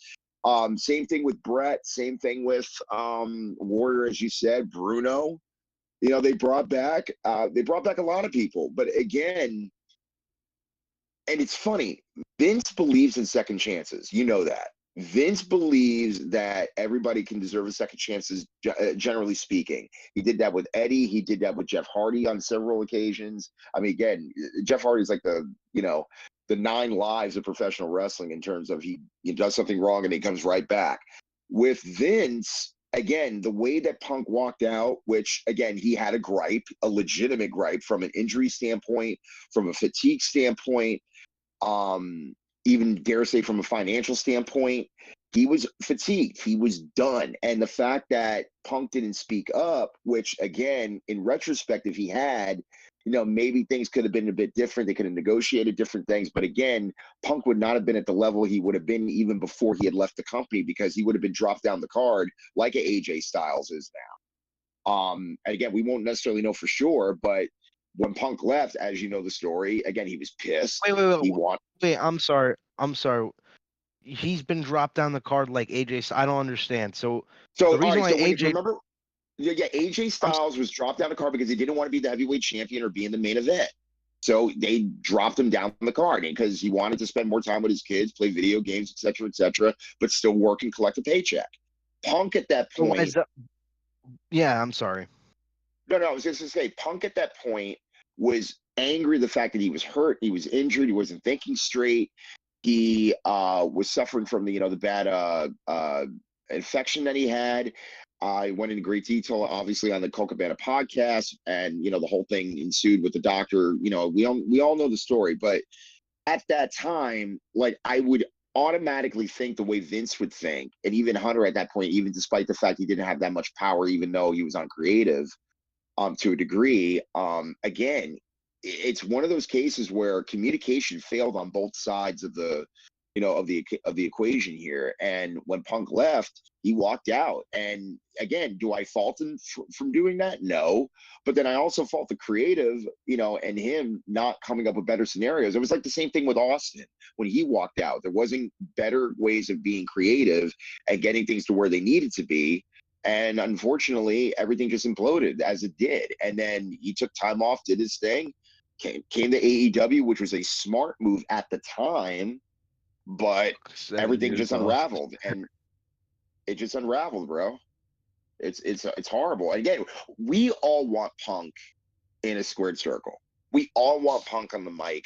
We all want Punk to be, that kind of hero. But the thing is, let me ask you this: if you are the president of the company, if you're Nick Khan, if you're Vince, whoever, and you're coming off, you're having a superstar coming off, no matter who's right or who's wrong in the scenario of damaged goods within a company, regardless of how much money he's making, regardless of how much he's earning, despite the fact that I agree with what Punk kind of did based upon the fact that there's all this, babying, and also a lot of people that are not mature enough to be in the wrestling business, especially on AEW side. Sorry, but it's true. Would you still want him in your company despite the controversy, regardless if it creates cash or not? Well, I don't know. That's a good question, but you know what? That question, I feel like, is a part of what we call the wrestling business. So, I can't really give you an answer at this time. No, what I'm saying is, listen, I'm sure WWE has weighed all variables and they've made their decision already whether or not they want to do it. And this could be a very big case of them just trolling us. But since WWE has literally never done anything like this before, like to this extent, and have never, it's so uncharacteristic of them. Also, CM Punk has dropped plenty of hints about it too at the fight commentary, where he's like alluding to, oh, my contract's up in November, so you never know. And so I don't know. I just don't think it benefits the WWE to be dropped to do this trolling thing, because what does it gain them? It literally gains them. I guess people would watch Survivor Series. It gains them something. I mean, sorry for interrupting, but it gains them something. What does it gain them? It promotes CM Punk, and then he's promotes him, it gains him a quick buck, I guess. But it's promoting CM Punk about. It's promoting CM Punk above anybody else. So when CM Punk's contract expires and he goes to New Japan, he would have all this buzz promoted by WWE itself. So it's I don't know. Exactly. I just don't find it. I don't find that to be realistic at all. WWE's never done this. This isn't WWE's trying to fucking fuck with us because they're part of the fucking machine and fucking it's not some weird it's conspiracy. a troll job. I just look at it as a troll job, and they have trolled us hard in the past. And not only necessarily WWE, but even the dirt sheets, which I'm still not privy to in terms of them trying to be like, oh, well, Punk did, because Punk did have a meeting with WWE. That is confirmed. They did have a meeting. As far as what was talked about in the meeting, it's not clear because it's never been reported properly in that way. They just said that they had a meeting, and all it was basically saying that there was no middle ground. That's all we know as of right now. Now, I cannot. So wait a second. There's no reports at all. But we know that there's no middle ground. How do we know that that's not even realistic? That's the thing that I just don't understand. People are always like, "There's no reports at all what anything was said." You guys are forgetting something big. WWE had a meeting with Punk. They met with Punk. Yeah, we just said that. So we know that. You don't know what resulted from the meeting other than what they told you or leaked on purpose. That's what I just said. Rostafa goes, nothing was leaked, but we know that they didn't reach a middle ground. How do we fucking know that? Nothing's been leaked. You just said it yourself. First of all, if there was any inkling, especially those that are close with Punk, something would have been leaked out. Because for a fact somebody would have spoiled that news. People are spoiled. Dude, how many people? I'm not saying people are spoiling, but how many people? This is the equivalent of the same shit that people were saying, I feel like, with Edge, where it's like, oh, come on, bro. Yeah, maybe not to this extent, but the same people that always say, if there was anything that was leaked out, we would know by now. And then when it happens, we're like, oh, fuck. Because then we look stupid. WWE is a little bit better at hiding secrets than I think people want. If they want shit to get out, then they let it get out. When they don't tell anybody anything, then it's a different story, because, at the end of the day, I'm going to take one of your quotes. At the end of the day, this is the wrestling business. And, they've always fed Dave Meltzer and all these other guys fake shit to throw people off. So how do we know that they're not just throwing off this fake shit to say, oh, we didn't reach a middle ground, but here's no details of all what happened in the interview? That's all I'm saying. So it's just like to think, to be so definitive, like it's not gonna happen. I bet he's the devil before thinking that he's gonna come back to WWE, like Dork Knight said, is stupid. I just think it's stupid, and it's like you're very close-minded right now, because right now in wrestling, I feel like we're in a time where anything really can happen. It feels like in wrestling, compared to like 5-6 years ago, where it's like, nah, that's never gonna happen. That guy's never. Yeah, coming because there over wasn't a here. second company. There wasn't a second American company. That's why everything is so unpredictable, because now we have competition, even by rating standards, or not even necessarily by money standards. But again, there's a second alternative. Not even despite that. Not even that. Alternative. Not even that. Like that, we have a literal new leadership of WWE, despite what some people say. It's like, no, actually, Vince is still like, it's Triple H has literally been assigned head of creative by the fucking Endeavor With company. Nick Khan being the president, which he's making even more decisions than Vince is. Yeah, exactly. But Vince controls everything. Well, as far as the stock market and what he just recently did. But again, it's crazy, isn't it crazy though, that like literal things that have been confirmed, that Triple H is the head of creative and Nick Khan is the president. Those things get disputed because of like, not because I have any real evidence to say contrary. I just think that Vince is in control, and people believe that shit, but then they don't believe shit that's like actually proven, like actual stated facts. Like, no, Triple H is the fucking head of creative. People are still saying like, no, Vince is in control. He's not. Does nobody ever like look up the reports? I have said that Vince McMahon is the Don Corleone of professional wrestling. Well, it's he Corleone. is the Godfather. Corleone. He is the Godfather. Well, one's a completely different word. When he makes a move, right? And all of a sudden everybody is caught off guard. It's like, why would he make that move? Like recently what he did with the stock market. Again, we don't know what movie he's making, but the funny thing is that he has influence no matter He's what moving that out. means That's to what you. movie's making. I mean, dude, he's making bank. So again, whether or not, and I believe based upon what people have been discussing, like WrestleNomics and people like that, it was kind of like a quote being like, their gut was saying that, well, they heard that UFC is getting very, very close with Saudi in terms of having like their own MMA company or whatever. So the idea that if WWE, because WWE has stated, or Vince has stated that, that's like their second home. So if they wanted to create like another sort of kind of, I don't know, headquarters or whatever, or some type of alternative, like, television deal with them, again, that's also possible. And the fact that he got a lot of bread for selling, only so much stock says a lot. So again, from a business perspective, how much in stock did he sell? Like I heard it was like 8 million or something, right? Something like that. But still, though, it wasn't that much. I can't wait for next year when it's WWE tribute to the Jihad. That'd be great. hey, do you think if UFC opens up, do you think if UFC does do something in Saudi, they'll have an embarrassing segment with like some fucking Saudi TV star that nobody gives a fuck about, that nobody punching even out one knows of their from the fighters? States? Nobody even knows from the United States or Canada, Nobody knows, and it's just embarrassing, and it's like really cringe and long as fuck, and nobody wants to watch it. And I'd rather get my face peeled off like that reporter. You could have somebody that's 7 feet tall and they could still suck. I mean, we'd already seen that from what's his face from AEW, the guy that's always hanging out with Jay Lethal and Jeff Jarrett. Again, you can be big and you can still, you can be big and you can still be bad. You know what I mean? It doesn't matter how big or how muscular you are. If you can't work, period. But yeah, there's a lot of talent that I feel like that are on the indies, and I'm like paying attention. Are you talking about Satnam Singh? Is that what you're talking about? Yeah, I believe yeah. So there's just a lot of talent that I'm seeing on the indies. I'm like going, oh my god, they can at least be in NXT or even like the dark matches for AEW just to get them worked in before they put them on TV. Like there's just so much great talent. But I don't know. I feel like isn't it? I don't know. Like I watch the indies and I see a lot of wrestlers that like, wow, they're really good. Like athleticism wise, they're really good. But I mean, after a while, it all just starts to feel the same, and everybody's doing the same shit, and so it's like it's hard about to tell. Psychology. Like, Yeah, but it's hard to tell like who's actually a really good wrestler and who's just like, oh, they're good at doing moves. You know what I mean? Right. Like, right. how many people?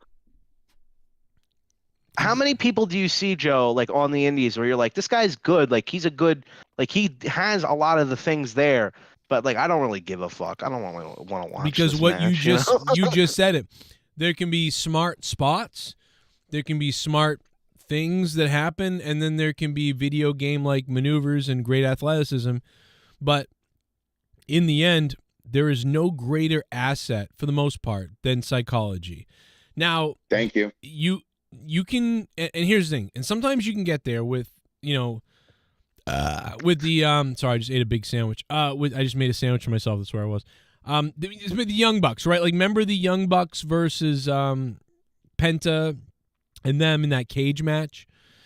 Yeah, I don't want that garbage. That was great. So the thing about it it was is, one of my favorite matches that year. yeah. So you can, and that had some psychology in it, but you can put on you can put on a match that is really good and memorable if it is a crash test dummies type of match, just because of the athleticism and the wow factor. That can work. But at some point, like Rojas just said, if you're just having a regular match, and in your regular matches, you fucking throw everything at the kitchen sink, athleticism wise, it doesn't mean it's gonna fully connect with the crowd. There might be one or two oh my god moments. You have to sell. Right. Well, you have to sell, and then it has to be emotional, and if it's not that, it doesn't matter. So I mean, personally, I don't really like that idea of like, well, every once in a while having a crazy spot fest, man. Like, I don't mind spot fests as long as, like you guys said, selling. I don't like that, like, I don't think there should be a difference between in any match. Like, there shouldn't be an exception, like, oh, here you don't really have to sell because it's not that type of match. No, sell in every match, because that's like the most important thing about the match. I mean, maybe not the most important thing, but it's one of the most important things. AEW is amazing for this, and it's both good and bad, right? Like, so I talked about this the other day, and back when me and Jake DeMarco was still here, I think he was on my review with me when we reviewed the Penta, the Lucha Brothers. Who is it? That was in 2021, I think. Was it? So is it Lucha Brothers? Yeah, right. The Lucha Brothers, right? Yeah, Lucha Brothers in the cage. I was at All Out. He had the tacks in the shoe and everything. Yeah, that was 2021, I think it was. That was really good. And here's the thing about AEW, though. The one thing that's bad about it is there's a lot of diversity, and I'm not talking about race and gender. I'm talking about the matches. We said this the other night. You'll get maybe a tag team classic. You'll get maybe a couple women's matches. You'll get a match that's like a video game spot fest like the Young Bucks, and then you would get like a Cody Rhodes match. And at the time, Cody Rhodes, his matches were amazing. Him and Dustin, it started with him and Dustin. They when he had the NWA match as well. When Cody was first showing up and AEW was first launching, Cody Rhodes was out there having these classic 80s and 90s throwback type of matches. Oh, it was honestly, and slow and selling. I think, but no. Here's my point. Wait a minute. Hold on, Ross. One more second before you go. The point in this is, even though it was awesome that we got this diversity in the matches throughout the night, and that's what I love about AEW. There was an interesting moment, like you just said, where in the match with the Young Bucks, there would be like no selling, but the match would still get over. But it was weird. But then later on, there'd be this slow pace, lots of selling. And so even though it was a great diverse show, and I love that personally, you did notice the difference. You know what I mean? So anyway, there you go. That's all I wanted to say. Well, you brought up Cody Rhodes, and it's like I think Cody Rhodes right now might be one of my like favorite wrestlers in terms of just watching them wrestle. Like, I don't think I can remember the last time I watched a Cody Rhodes match that I was like, I hated that match, or that was bad. Like, all of his matches with Brock, especially one I think that doesn't get talked about enough, is the one that he had with him in Saudi Arabia. Like, that match I thought was the best match of the night, or one of the best matches of the night, because it's just something about the way he sells every move, the way that he makes every move feel important. yeah, the way that he makes every move feel important, and like the fact that like even though I was like, nah, Brock's going over in that match. I knew that he was gonna go over. I actually thought for a few times like, holy shit, Cody's gonna win. Like, oh my God, they're actually gonna have him go over twice in a row. And so I think that I don't know.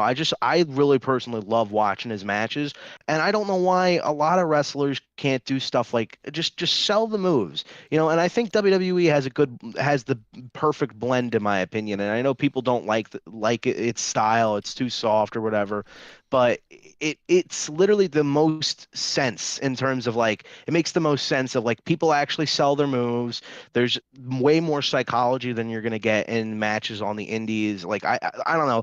I think everybody is obsessed with this PWG type shit where people do like 70 fucking like knee strikes to their face, and they do 4 fucking finishers a match, and every match is 37 minutes long. Like I think that's kind of what's infested like wrestling, that everybody has to do this like it's almost superpower shit, you know, where like there's nobody too much, sells anything and they too go much through variety. everything. It's a video game fight. That's basically what it is. It's Street Fighter, it's Tekken, it's all this, you know, animation type of fighting, which again, I'm not necessarily against per se, but the fact that there's a lack of selling, dude, the Canadian Destroyer is dead. Every time when I see it, it just makes me mad. It's really what was sucks. that match? What was that match a few months ago where it was on Dynamite? I can't remember. I want to say it was Orange Cassidy or somebody else was in that match. I can't remember. But they're doing Canadian Destroyer, didn't sell. Canadian Destroyer, didn't sell. And it was back and forth. And Now I'm like, Bad Bunny can do it. I never want to see it again. That's how infuriating it was. It looks like a stunt, like a fun, like a rolling goofy stunt now. It doesn't look like it's a regular pile driver would look more devastating than the Canadian Destroyer now. Oh, dude, and the pile driver right now to me is dead, because it was not too long ago where in every match, in every segment, there was a pile driver. And I'm like, guys, it's not special anymore if you constantly keep doing it. Same thing with the DDT. Make it special, because it's a devastating move that used to be a finisher and a legitimate finisher. But everybody's going to one-up each other. The DDT, I think, is like something that you really can't bring back the prestige to, I guess, you know what I mean? The brutality, because people have been doing DDTs for like 30 years of course. now. Yeah. Pile drivers should still be a big thing, and they are in WWE because nobody's allowed to use them. And when it does get used, I think the last time it was used was by like Punk against Cena. It was like, holy shit, it's crazy. But when you do it every fucking match, when you do it every single fucking match, like imagine Shawn Michaels just every match giving somebody a pile driver on the steps like he did to Taker or like he did to fucking Cena at WrestleMania. It would be stupid. Like, oh, okay, that's just like his setup move now. Just everybody can take a fucking pile driver to the steps. It's horrible. Like And also, by the way, a lot of people don't know how to give a pile driver. That's the other problem too. Like, I've seen guys literally drop to their knees while the guy's on the opposite direction, not necessarily for a tombstone. And I'm like, dude, you're going to break his neck. And there's even times where people have done it on the outside and they don't even properly have the guy in position, and their head is like 6 inches off the floor about to take this move. Well, I actually heard a story when the Young Bucks were trying to learn how to do, because they do that pile driver thing for their finisher. What they ended up doing, they kept like just sucking the guy's dick instead, because they were confused. They didn't know how to do it.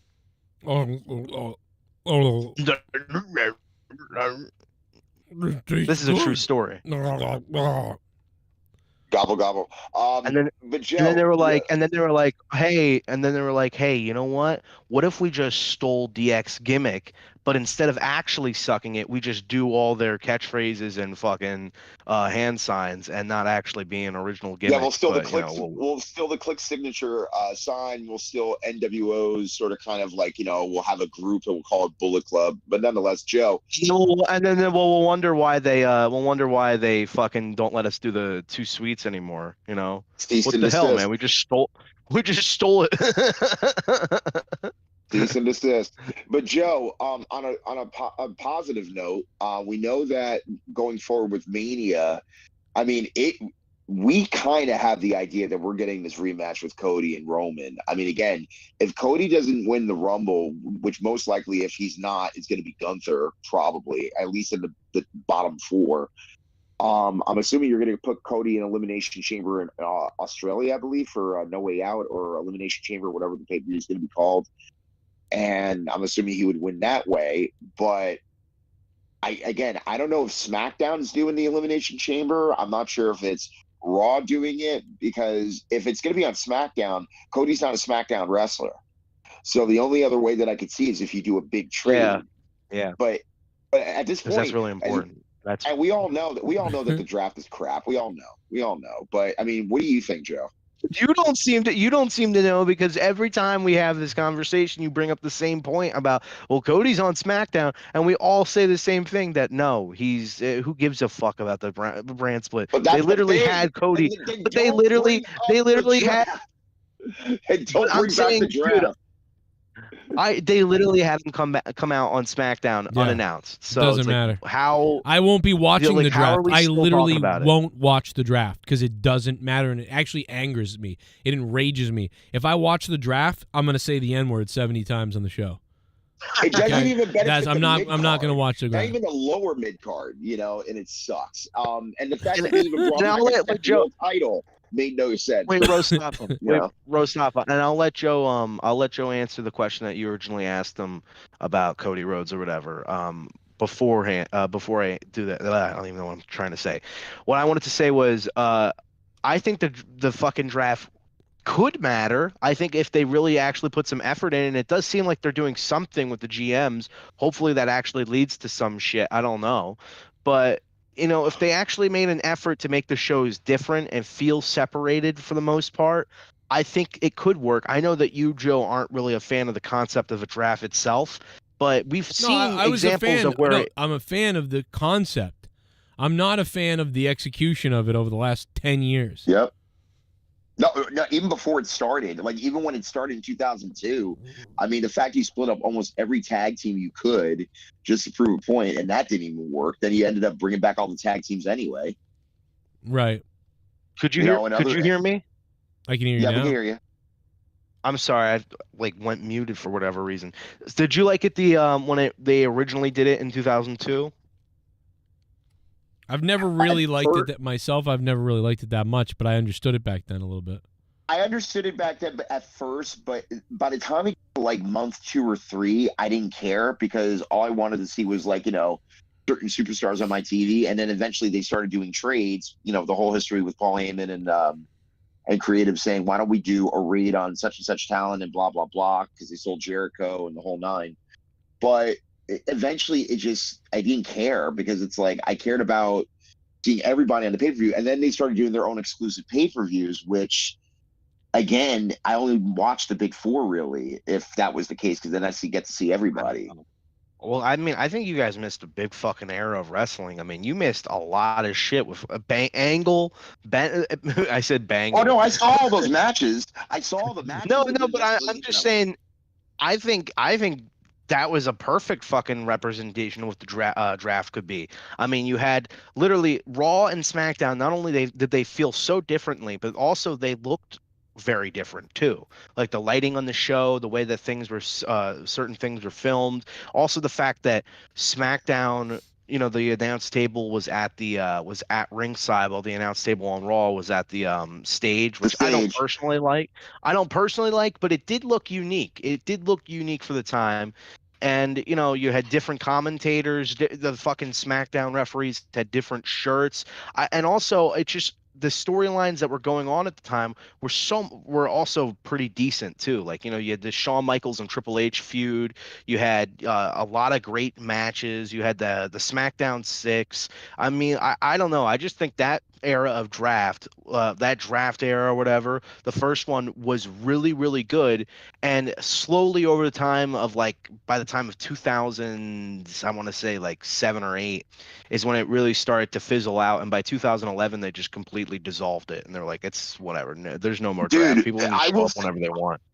I will say SmackDown kicked the crap out of Raw ratings wise, and even I would even dare say at the time when both shows were 2 hours, segment wise, because even with Brock, before he became the champion and stuff like that, before the feud with Rock, I mean, they were really doing some pretty good numbers. And then by the time Brock was the champion, Edge and Guerrero, or even Undertaker and Brock on top, they were doing great numbers. And Cena was just starting to become a heel. So that was a fair time for me as far as being entertained by what was going on Fair in ring time. promo wise.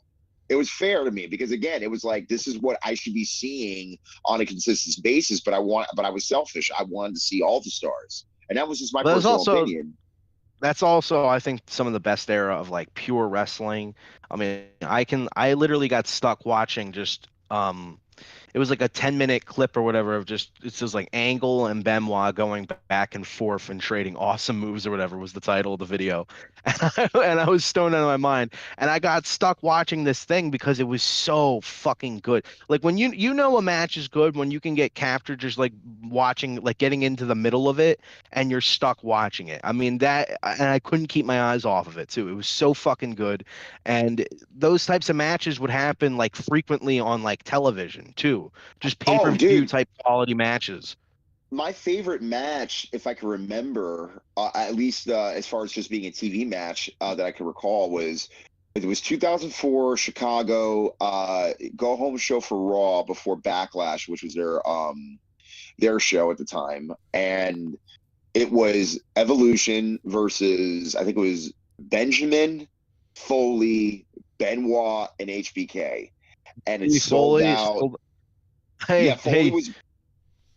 I'm gonna fill Dewey Foley's asshole full of. Oh, wait, fuck. I had a much better joke of mine. I'll think of it later. but that was one of my favorite matches because I remember just being red hot for a main event. All the inner promotions, like as far as like their top matches that they were gonna have at the pay-per-view were all in that match. And the crowd just went nuts. It was like an old school horseman match, 4 horseman match. And it did capture me. Like I can look that up right now online and still be like fixed on, all the intricate little things that made that go home show, which by the way, back then go home shows were the best and were important for whatever feuds that were going to be settled at the pay-per-view. Nowadays, I watch a go home show and I'm just like, I don't care. Because they don't give me a reason to care. I don't know about not caring. Like I'm pretty pumped for War Games, and I like the promo that Cody cut. What I think needs to be improved though is commentary, as Joe would always say, commentary. Because when for a go home show, like for Raw or SmackDown in the Attitude Era, it would end with like either like Jim Ross or like maybe Michael Cole. Michael Cole, or maybe even Paul Heyman or Jerry Lawler being like, and we're going to find what happens next week, or we're going to find out what happens this Sunday. And they're like screaming, like getting everybody pumped up. They're trying to put it over. They're putting over the pay-per-view. Yeah, exactly. Now it just feels like, and remember guys, this Saturday, Survivor Series War Games. By the Chicago Allstate Arena. Like it just doesn't feel like it has that same intensity. It doesn't feel like intangible. Fight is happening. Yeah, there's nothing intangible about it. And granted, I did put over the again the War Games segment that you referred to about last night or Monday night rather. But still, it just came to me like I remember just watching a full show and be anticipating to watch the pay-per-view because I was invested in all the stories, or at least the majority of them.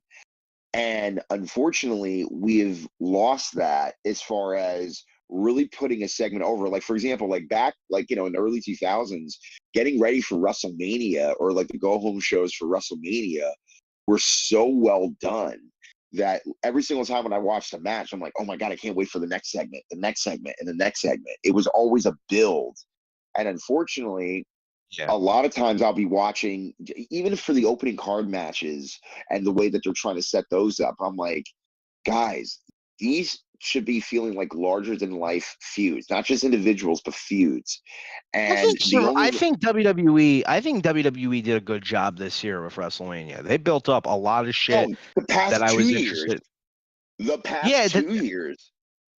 Well, yeah, I mean, 38 was whatever. I didn't care about Brock or Roman. I think everybody was like, "Oh, yeah, okay, whatever." Oh no, we were like all. Cody coming back, and also the Pat McAfee match. Even I mean, I was invested in that because I thought it was unique.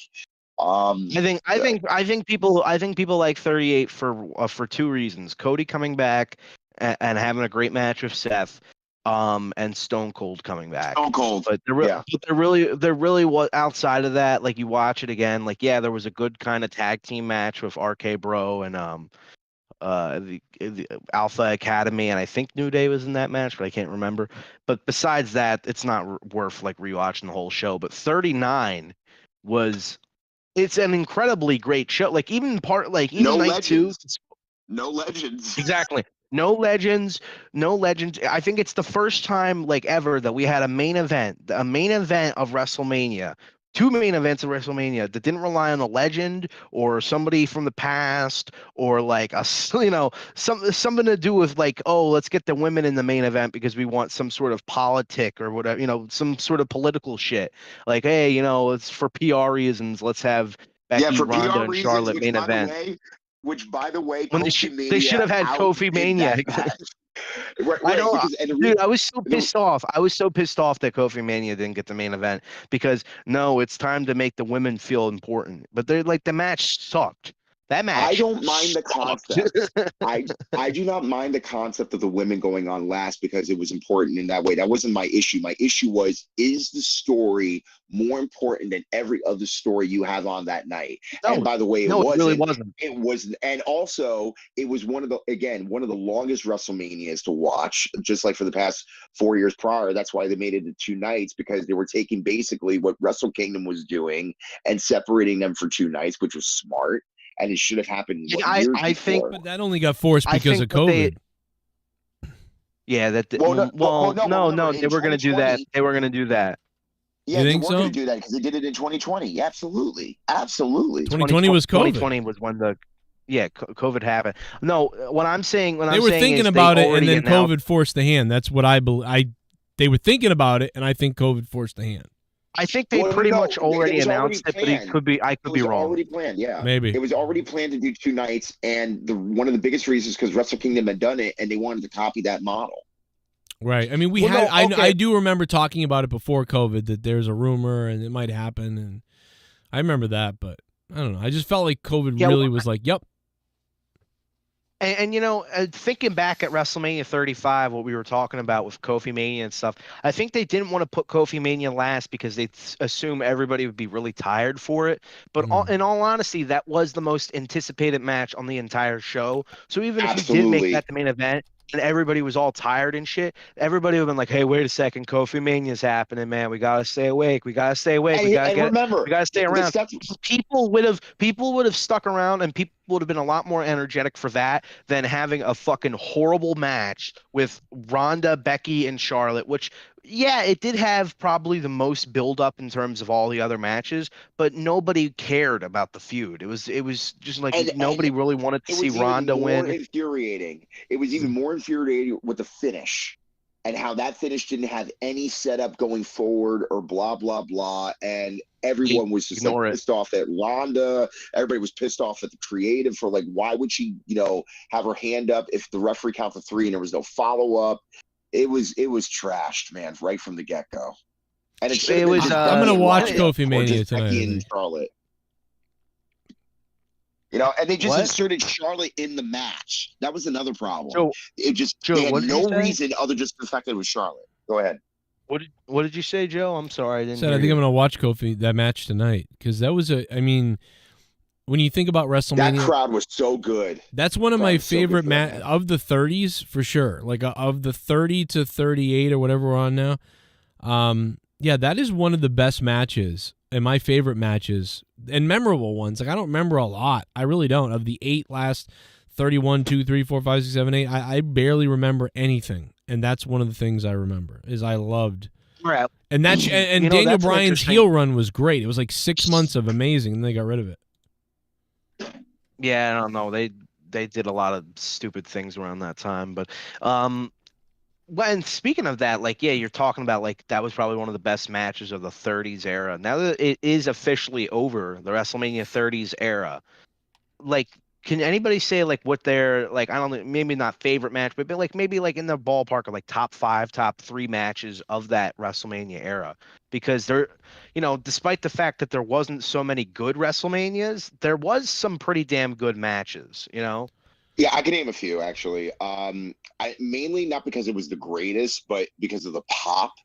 The Fatal 4-Way Tag match at WrestleMania 33 when the Hardys came back. It was one of the loudest pops I was ever there to witness because I was at the arena or the stadium, and it was crazy loud. And that was one of the loudest pops I ever heard. So that was cool.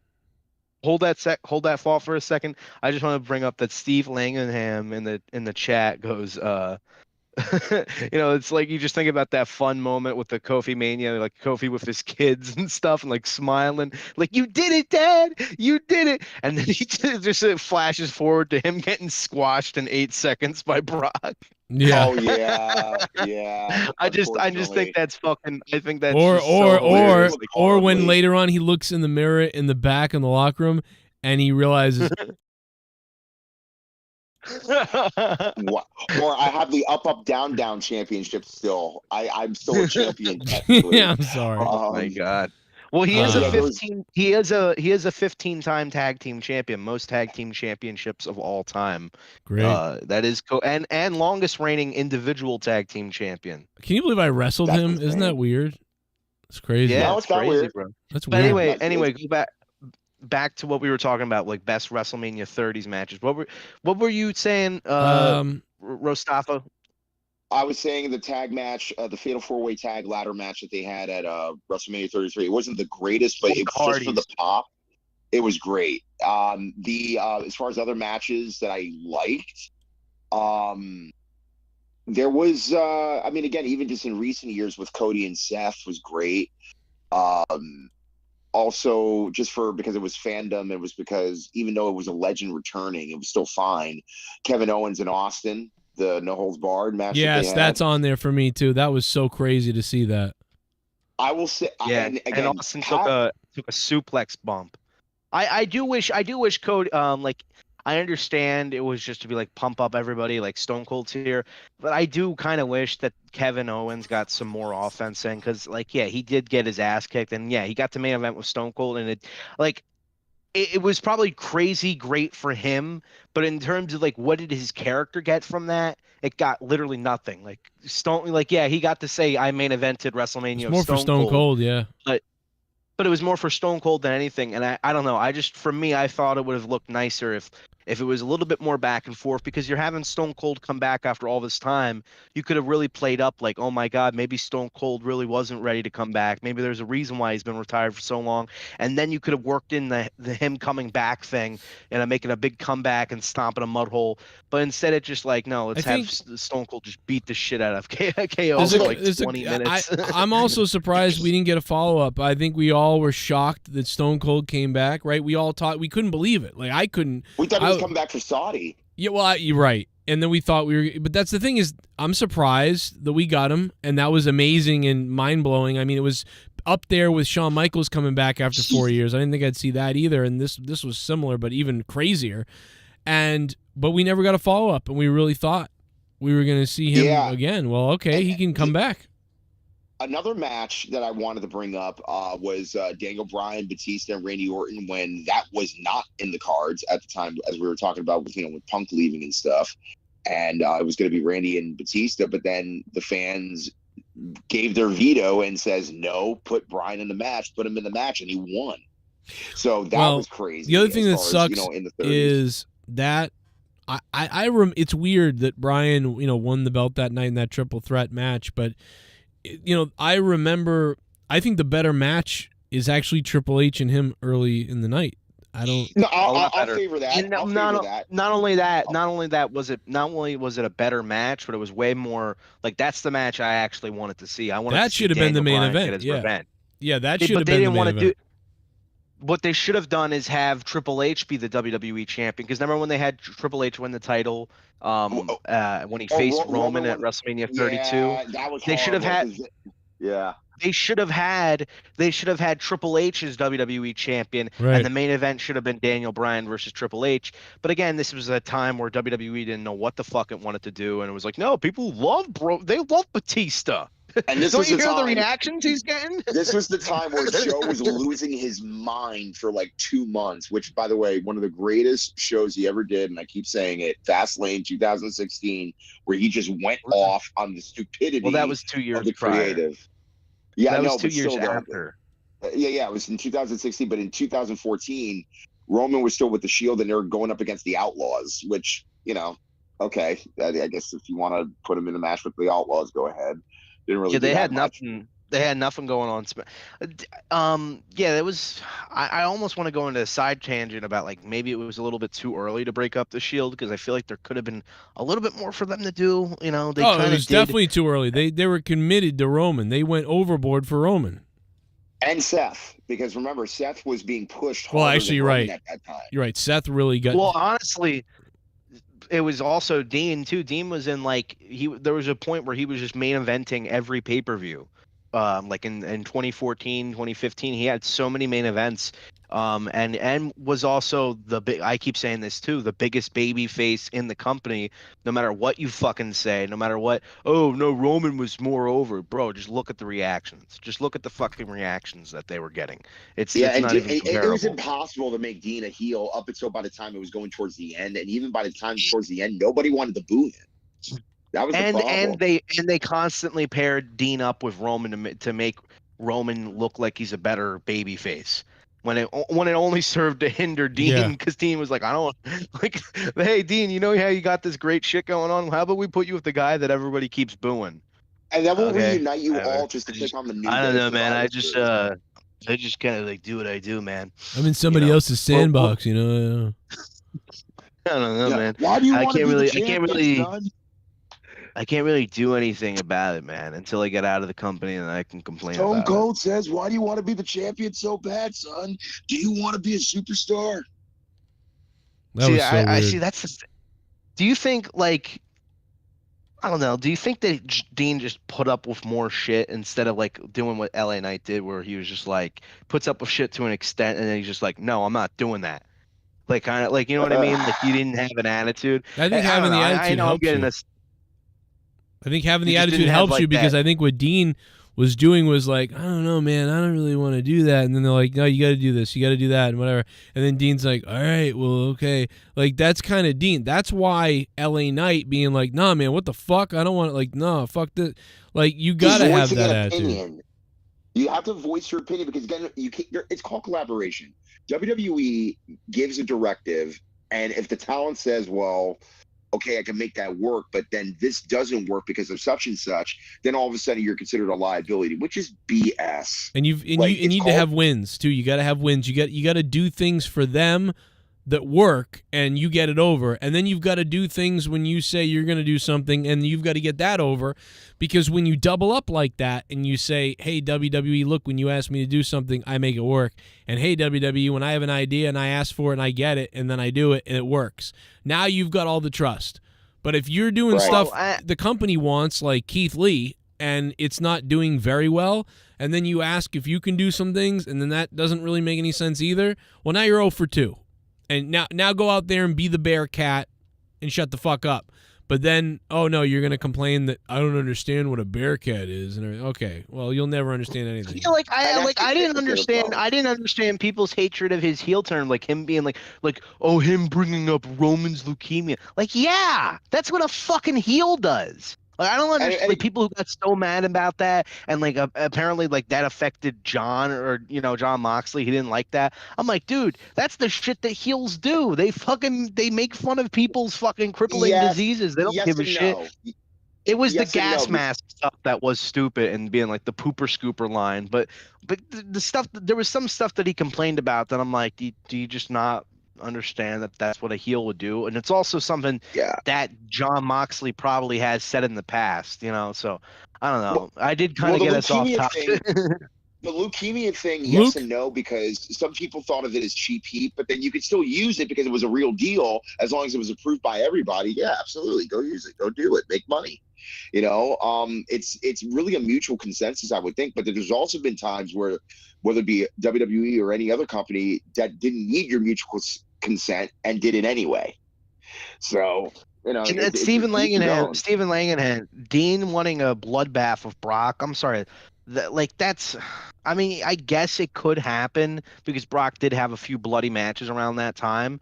He opened up Randy Orton with a cheap shot, But like the type of bloody match that John Moxley was probably like imagining, there's no way that WWE is going to do that. Like they're not going to do some shit like that. Not at WrestleMania unless it's special.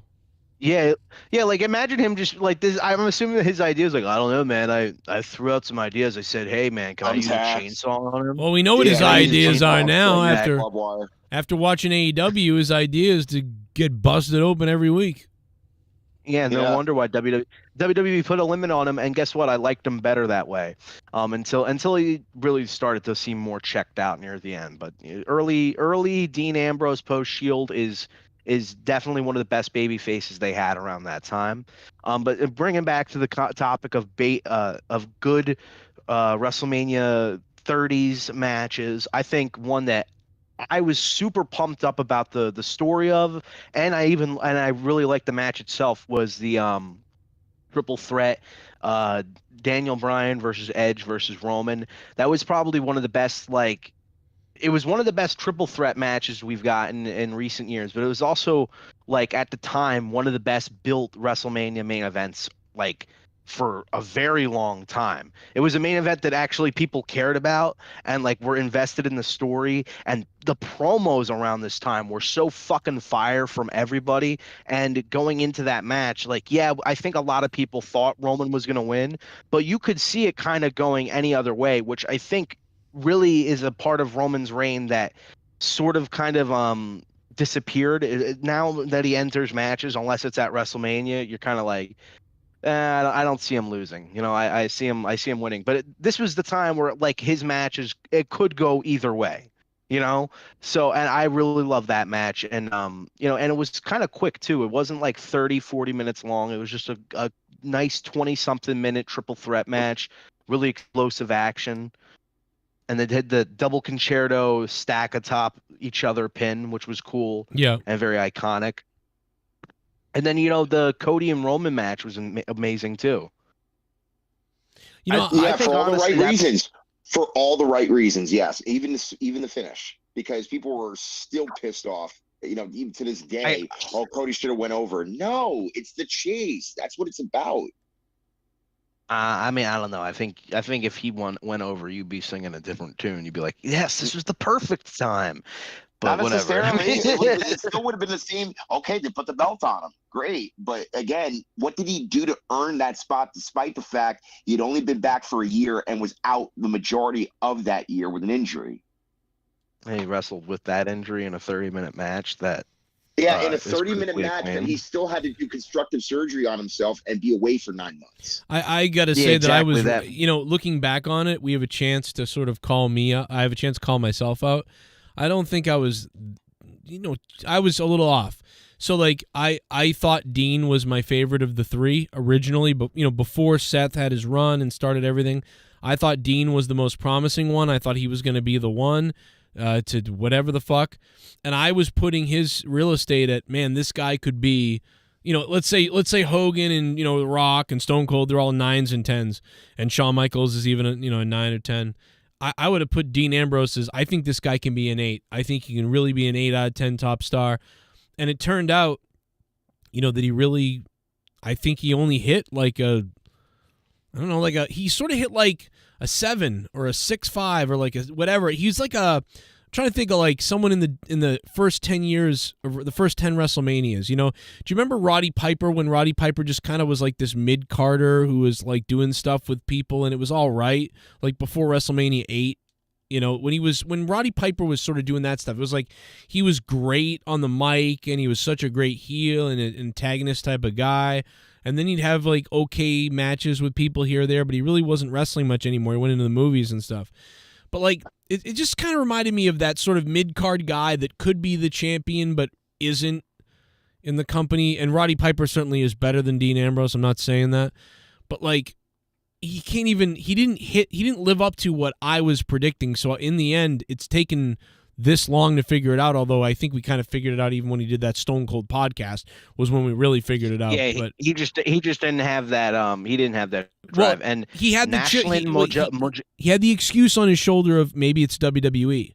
But now that we've seen him in AEW, no, he's a 6 or 7 out of 10 guy. He's a mid-card guy. He's not a champ. I don't know. I think if he has a limit on himself and if the company gets behind him, like there were so many times, and Nashlim Mojab, whatever the fuck his name is in the chat, is like Dean was ass compared to Seth and Roman. He wasn't a draw and he was mid card for life. There was so many times where ratings Dean don't say was that. ready to.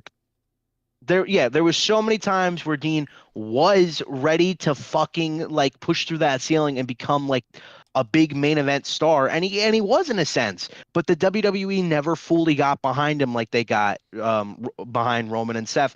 And yeah, Dean had his own shit that him having that like that sort of checked outness in WWE was like, yeah, it's not my playground, dude.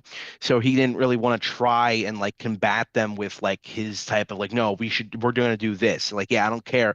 He didn't have that that attitude that guys like LA Knight or Shawn Michaels had, but at the same time, he's given up. Neither does guys like Seth, and neither does guys like Roman. They just got handed a lot of more opportunities because Seth, no offense, is a bit of an ass kisser. Like he kisses the ass a lot, and Roman, they just like handpicked him from the start. Dean was kind of like, like, hey, I'm willing to play ball, man. And they're like, oh, yeah, cool. Why don't you do the hot dog gimmick today? Yeah. You're the funny, crazy guy. But I mean, the fans really seem to like me and they want me to be champion. Oh, okay. What if we pair Roman with you, right? And then Roman, right, he gets over and he becomes champion. And then we take a shit in your mouth. Okay. That sounds like a good idea, huh, Dean? Well, I got a good idea, Dean. How about you get your mouth shit in? Well, they had to be careful, too. And by the way, the other thing we're leaving out of this whole story is, and he did get really hot for like a year and a half off and on during those times. And there was even a time where he didn't defend his U.S. title forever, even though he was healthy. Right. And that was and then Big E bizarre. won it from him, and it didn't mean that much anyway. But remember it's crazy that he had multiple year-long reigns as U.S. champ. Where you wouldn't nothing. have known it. Well, and remember this: WWE, we found out, admittedly, was afraid of other people taking over Roman's spot, which is thus Daniel Bryan, right? They were trying to build Roman. They would purposely knock people down if they got over because they didn't want anyone to screw up what they were trying to do with Roman. So yeah, there you go. That's what it was. They were like, flash in the pans. And the biggest example of this that happened to Dean was somebody just brought it up in the 2016, like early 2016. Remember, Dean was the last one in the Rumble when he was still Intercontinental Champion, and everybody wanted him to eliminate Triple H, but we knew it wasn't going to happen. But then they set up Dean in the fucking triple threat match with Brock and Roman, and everybody wanted Dean to win, but we kind of knew it wasn't going to happen. And guess what? Roman won. But then they set up again Dean versus Triple H for the title at Roadblock, and everybody wanted Dean to win. And it looked like he did win, but Triple H's foot was under the rope, and of course, nothing came out of that for Dean. And those are the perfect examples of times that Dean should have been pushed. Everybody wanted him pushed, but they're like, no, it's about Roman. It's about Roman. Roman needs to look strong. And then when they finally did give Dean the title, I've said this before, it was too late. Everybody wanted AJ to be the new champion because he was the hot new thing, and Dean got passed up once again. It seemed like Dean was dead by the time he won the title. He was dead inside already. Yeah. Yeah, like, he probably found out that he wasn't going to be holding it for very long. It was more of a You know why? It's thing. because when they could have given it to him before, he had the hot hand, but they gave it to him instead when they felt he was dead and dying, and they felt like they wanted to try to have the belt make him. Whereas before, he would have made the belt, but now it was the belt. Maybe the belt make him. People were excited when he won. People were excited that he won, but they didn't. I don't think people They had him win the triple threat match at Battleground for the title against Roman and Seth. And that was great. He was going to kick off the new SmackDown era. But the first thing they do is introduce a new title on Raw and then be like, hey, by the way, this title is going to be the main event title, not the WWE title. And Dean, yeah, even though he just beat Seth and Roman and pinned Roman, Dean is now going to be the secondary champion. Like they immediately shat on him and SmackDown. And then they put him in like kind of a weird feud with Dolph Ziggler that was like, whatever, I guess. And then as soon as his title reign is starting to kick off, they have him lose it to AJ, which I guess, yes, it was the better decision at the time to give the title to AJ. But looking back on it, it really fucked over Dean because after that feud with AJ, he pretty much does nothing of any notice. For months, he did nothing. Yeah, like he won the Intercontinental title, and then he didn't even show up he didn't even get a match on WrestleMania. He competed on the kickoff show. Like it was really bad, bro. And like it really sucks too because it's like you said, Joe, he had the hot hand, they didn't give him the chance, and then he probably just checked out and he's like, oh yeah, I'm the champion, whatever, man. Cool. Yeah, I guess. that's what it felt like. And then he knew it was coming up too. Whatever. Shit bomb, Matt Cologne. JCS baby. JCS baby.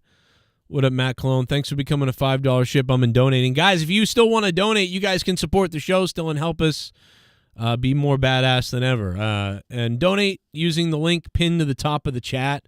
And shout out to D. Welsh and the Ghost from the Coast who dropped bombs earlier. Thank you, Matt Cologne, for being a $5 shit bum. I'll leave the donos on.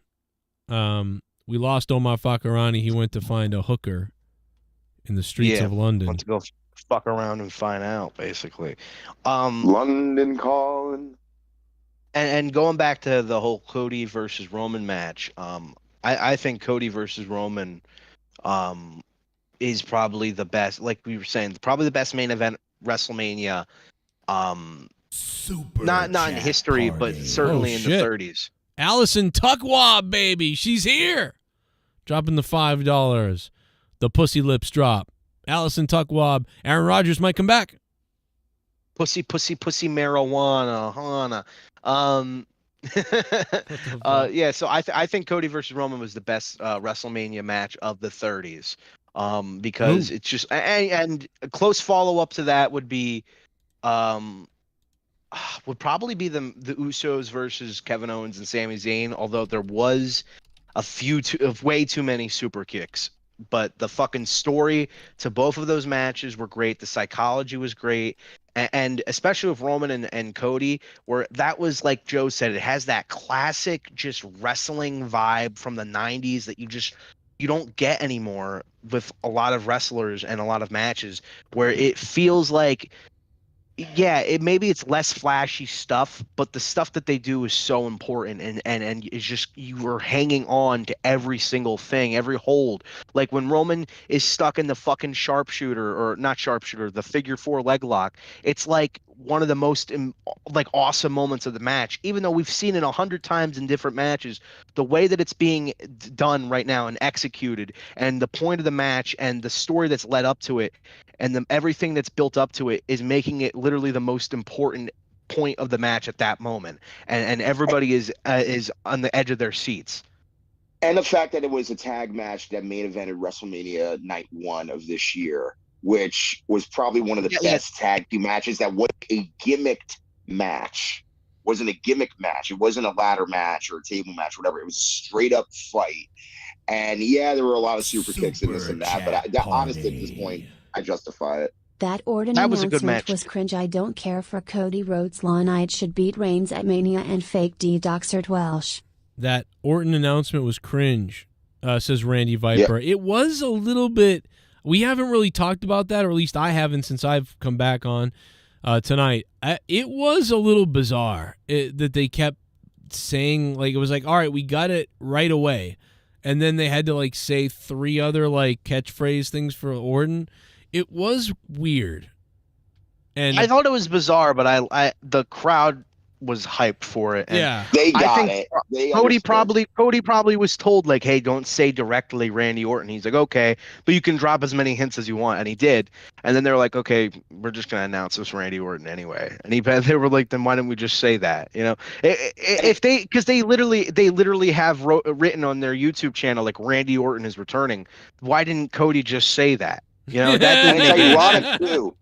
And that's ironic I too. mean, 'Cause back in the day when Randy was he had that promo with Mick Foley with Evolution in the ring, and he's like, you call Mr. Big Shot, Mr. Hollywood, you call Walking Tall, which was a reference to The Rock because he was doing, Walking Tall at the time. And everybody kind of knew, but they just didn't reference Rock until he showed up literally that night. But the only difference is that Randy wasn't there that night to kind of give homage in that kind of sense. So yeah, it was definitely worthless in hindsight. And hey, I just also want to call out. But you know the what, dude? Slim Really guy. quick, you know what though? It's also theater, and that was the point of like these little teasies to build the crowd more and more. Instead of just saying it's Randy Orton, everybody, like so we are kind of, going against our whole. If he dropped a few hints and was like, well, I have built a legacy with this guy. Some would call him a predator, an apex predator, and then it was you're like, gonna hear voices in your head. Randy Orton, and then finally said his name at the end. Then it would have been like, oh shit, and then everybody would have fucking went crazy. Luke, it would have been like, it's John Cena, that whole crap. You're right. Yeah, John Cena had gotten booed again. And I just want to say, Nashlim Bob Joe, whatever the fuck his name is, the guy's like, the dude just talking made my point. Dean was hot when Seth and Roman were involved. Without him, he was ice cold. Couldn't carry a few. So literally, dude, I didn't make your point because I literally said 100 times that they paired Dean with Roman to make Roman look strong, and then ended up trying to take and stifle Dean's heat. They always stuck Roman. They always stuck Roman with the hottest thing. Whatever other person was getting cheered, they put Roman with him every time. And when Dean was feuding, with Bray Wyatt, and when Dean was feuding with when Dean was feuding with Bray Wyatt in 2014, that shit ended up main eventing TLC and ending main eventing a lot of shit, which Seth wasn't doing, even though Seth was, with the authority at that time. And there was plenty of time where Dean was not involved. He had that great match of KO.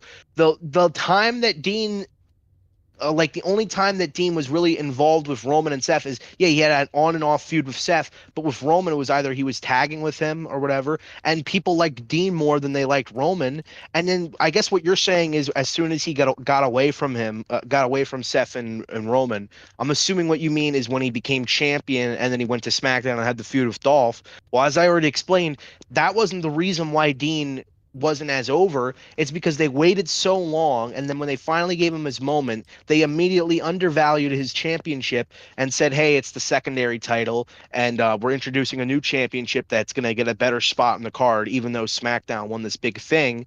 And AJ's moment was already there. People wanted to see AJ become champion. It had nothing to do with, without Roman and Seth, Dean sucks. Like, if you're just pinpointing cherry picking little things to make it convenient for your argument, which a lot of people do now. They just say, hey, I'm taking this one or two examples and this means that Cody's a mid-carder for life. Like, it's stupid. People do it all the time.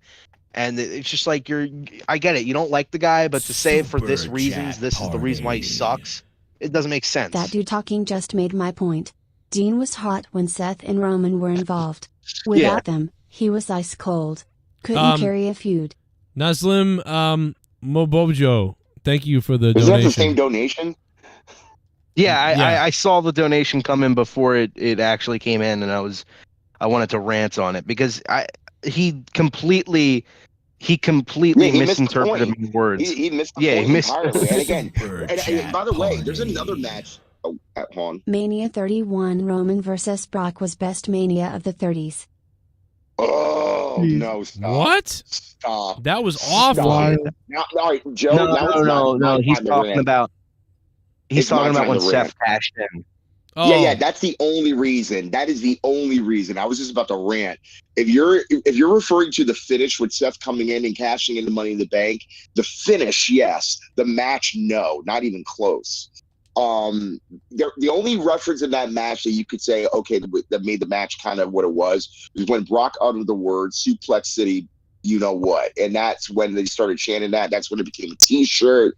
That's when they started using that, you know, again in several different matches. So yeah, that's like the only thing you could say that benefited within that match. Other than that, the match sucked. It was bad. I didn't like it at all. And I think at the time it was kind of like pretty crazy to see, like, oh my God, Roman's just getting the shit kicked out of him. We thought it was going to be like more of a traditional match, but even then that doesn't make sense because we had already seen it with Cena and Brock, you know what I mean, twice. So it really wasn't that revolutionary. And then following that, that was pretty much every Brock Lesnar match that he had after that was the same fucking formula. He beats the shit out of the guy for most of the match. The guy gets a few moves here or there, but most of the match is Brock beating him up. And then near the end, there's a big comeback. I think the best example of it, the best one it was done, was when AJ and Brock had their match at Survivor Series that one year, which was fucking awesome. Even though it wasn't a long match, it was still great, and they did everything that was necessary.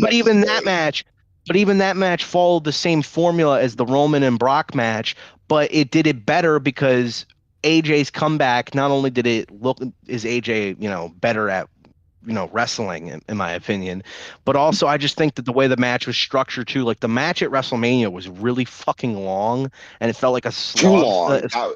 Too long. You know, and AJ, by the way, even if you're using that formula, at the end of the day, it was David versus Goliath.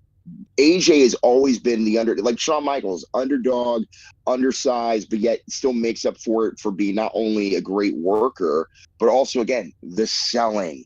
AJ selling against Brock was so good, even for the point of the believability of whenever Brock like put his hands on you and suplex you or punched you or whatever, it looked real. It looked legit. And I, for one, want to see more of that in terms of, you know, seeing a guy. Oh, what's up, Joe? Or no, it's not Joe. It looks like somebody asked in the chat if Ted DiBiase was in trouble. Ted DiBiase Jr., I should say. He was charged with a welfare scandal. So that was a while ago, though. That was a while ago. Back in April. So I don't know if he's still dealing with that. He's still dealing with it. Last thing I heard that they were trying to, I'm not sure if they already had a court date made or they were still working out a court date or whatever the civil suit is, because allegedly he was going to serve jail time or he was going to do community service. I think it might be a bit of both. But yeah, Ted DiBiase Sr. has not said anything publicly about it, nor has he been asked, because I don't think anybody has the, you know, the balls to really ask him that question, especially when I pulled up the article, so let me tell you. New York Post said that it was like 4 counts of wire fraud, conspiracy, federal funds. He could serve up to 65 years. Right, but there's still no court date. There's still no court date as far as that actually being announced. I mean, we know more about Tammy Lee Cinch and her deal than we know about Ted DiBiase Jr. Yeah, he's 40 years old, and actually, I'm sorry, could face up to 120 years behind bars. That's crazy. Right, but there's still a lot of fraud charges that he has to make up for, plus also a lot of fines and community. I don't know. I don't want to call it community service, but basically he has to make up for a lot. And again, as far as him serving over 60 years, highly doubt it. It'd definitely be a long sentence, but not that long. If it's millions of dollars, that's a lot of house shows. that's your entire career as far as house shows goes, if you're an undercard guy or maybe even mid card. WrestleMania 34 is the best WrestleMania in the 30s. What? WrestleMania 34 is the best WrestleMania in the 30s so far. Oh my God! Explain, please explain. And that ending. Brock Lesnar retains over Roman Reigns, defeats the after Roman kicks out of like 7 or 8 F5s just to make him look strong. That's true. I didn't like the ending, but I loved how it ended. AJ Styles versus Shinsuke Nakamura for the SmackDown Championship belt. Wasn't that no, that's right. It was that year. It was WrestleMania 34, right? Or was it 30? Yep. No, Oh, that's 34. Jesus. I remember this card like the back of my hand. Ronda Rousey and she Kurt fight. Angle. Yep, with Kurt Angle, Triple H, and Stephanie McMahon.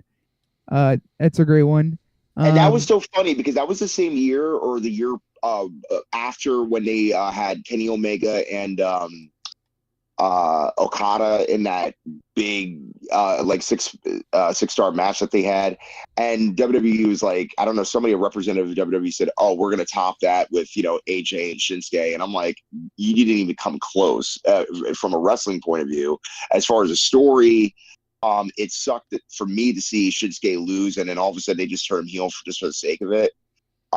Because I thought he was very hot as a babyface, and he didn't get that hot. And also, the match wasn't even very good. The match, like, I don't know. AJ's title reign around that point, like, I liked that he was champion. The matches he was having, I wasn't the biggest fan of. Like, he wasn't having, I don't know, in 2016, 2017, AJ was having some fucking amazing matches. And then 2018, you can really notice that he started to slow down. And yeah, he would have every once in a while, like he'd have great matches with Andrade and great matches with Daniel Bryan. Dean Ambrose. Well, Dean Ambrose in 2016, yeah, he would have had a lot of great matches with him. But I'm talking about his second reign. But for most of that reign, like the matches with Shinsuke were like all right. He had that really good match with Samoa Joe at SummerSlam, but the other matches I just didn't think were all that good. I mean, his debut match with Sammy was phenomenal at TakeOver, and then also with Samoa Joe at TakeOver as AJ. well.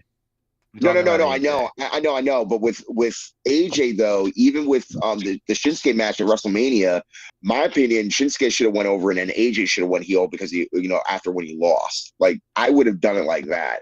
But I would have, or if AJ won and still turned heel, would have been nice. And hey, I also wanted to say to Randy Viper, what's up, man? You're awesome, love you. It sounded like such a fucking. I sounded like such a bag. Maybe Cody was Randy was trying to get Randy Viper. Maybe he was referencing him as a troll. Well, I wanted to bring up what he said. He's like, oh, Roman versus Cody used the same formula as every other Roman match where the bloodline help Roman. There's no difference between that and Brock using the same formula. Well, the thing is, Roman's formula of matches is a good formula besides the shitty screwjob endings, because his match at Drew is an awesome match. His match with Edge is an awesome match. His match with Cody is an excellent match. His match with Daniel Bryan, all of them are excellent matches. His match with Cesaro is an excellent. Yeah, his match with Cesaro is fucking super underrated and is awesome. I love that match. So yeah, maybe it's the same formula, but Roman has great matches. The formula of Brock's matches are not great because it's the same. Not only is it the same, but it's also like beat for beat the same shit that you'll see in every match. Like he does like suplexes, and then like the guy will try to get a little bit of offense, and then a suplex here and a suplex there. And it's also not very fun to just see some guy dominate most of a match compared to somebody having a back and forth match. You know what I mean? Like I think seeing Brock just beat the shit out of someone and go suplex city bitch for like every match that he had, I find that a lot less enjoyable than these 30-minute classics that Roman's putting on, albeit with the shitty screw job endings. Well, I want to mention another 30-minute classic that was on 34. Charlotte Flair against Asuka. The triple threat. No, this was just Asuka.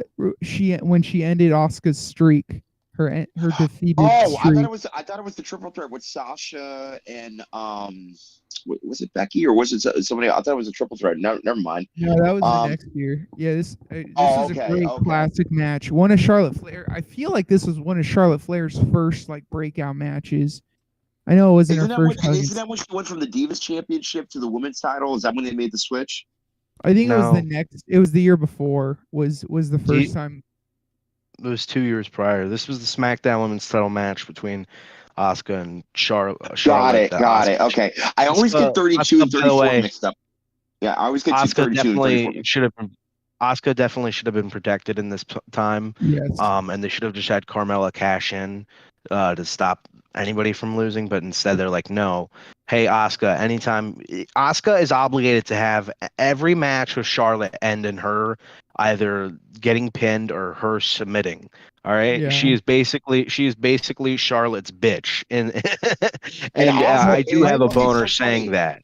And it's so I funny. was- Asuka at that time was undefeated in like NXT, and for like until she got Yeah. injured. And I'm thinking to myself, you should have did the same thing. I mean, this is before Gunther. This is before, I mean, a lot of other scenarios that have kind of happened after this, and she should have been protected more. And now even nowadays with like Bianca Belair, where like for the past 2 or 3 years she was just dominating like crazy, but then all of a sudden comes oh my gosh, blanking out on her name. Oh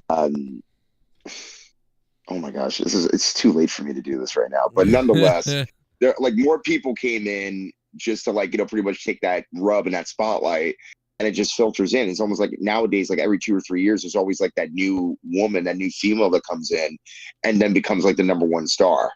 And then of course, they filter some women out, like Ronda Rousey's gone. They brought back Nia Jax, which they're trying to make into a monster heel. But she My God, dude, Nia Jax, bro. Let me just say this. I was watching Raw the other night, and dude, when she fucking, I was having like a Rhea good time Ripley, with that Rhea opening. Ripley, my bad. Go ahead. Well, I was having a good time with the opening promo. Like, oh yeah, that was pretty good. I'm kind of excited. And as soon as Nia Jax's fucking song and her name popped up on the screen, my like smile completely deflated. And I was like, all right, time to take a break. Time to move on. And basically, anytime Nia Jax shows up, I'm like, yeah, I'm gonna not watch for the next 10 minutes or so because she's not it's like not most worth my girls fucking in the time. She's not like most girls. I love Yeah. you, Luke. Great explanation. I agree with you. There you go, Luke. Randy Yeah, Viper see? loves you. Yeah, shout Randy out Viper to really does love me. Alfredo Flores says he remembers when Bianca Belair was going at it hard in NXT. Oh, dude, she was a Classic monster as a heel in NXT. She was great. Even if she were to turn heel now, it's like, I would expect it. But Rhea Ripley, basically, whatever Bianca had over the past like 2 years, 3 years, whatever, but Rhea Ripley has pretty much like gone beyond like what she had already established, because Well, I she mean, is, it's because Rhea gets to interact with the guys and is in she's guys' got a lot of TV storylines. time. Got a lot of TV time, and she's going in and out of the guys' feuds or whatever feud that she has, and they trust her a lot to deliver what they need. Bianca on SmackDown, again, I don't really know what's going on with her status as far as like as much, because I'm not on SmackDown as much as I should.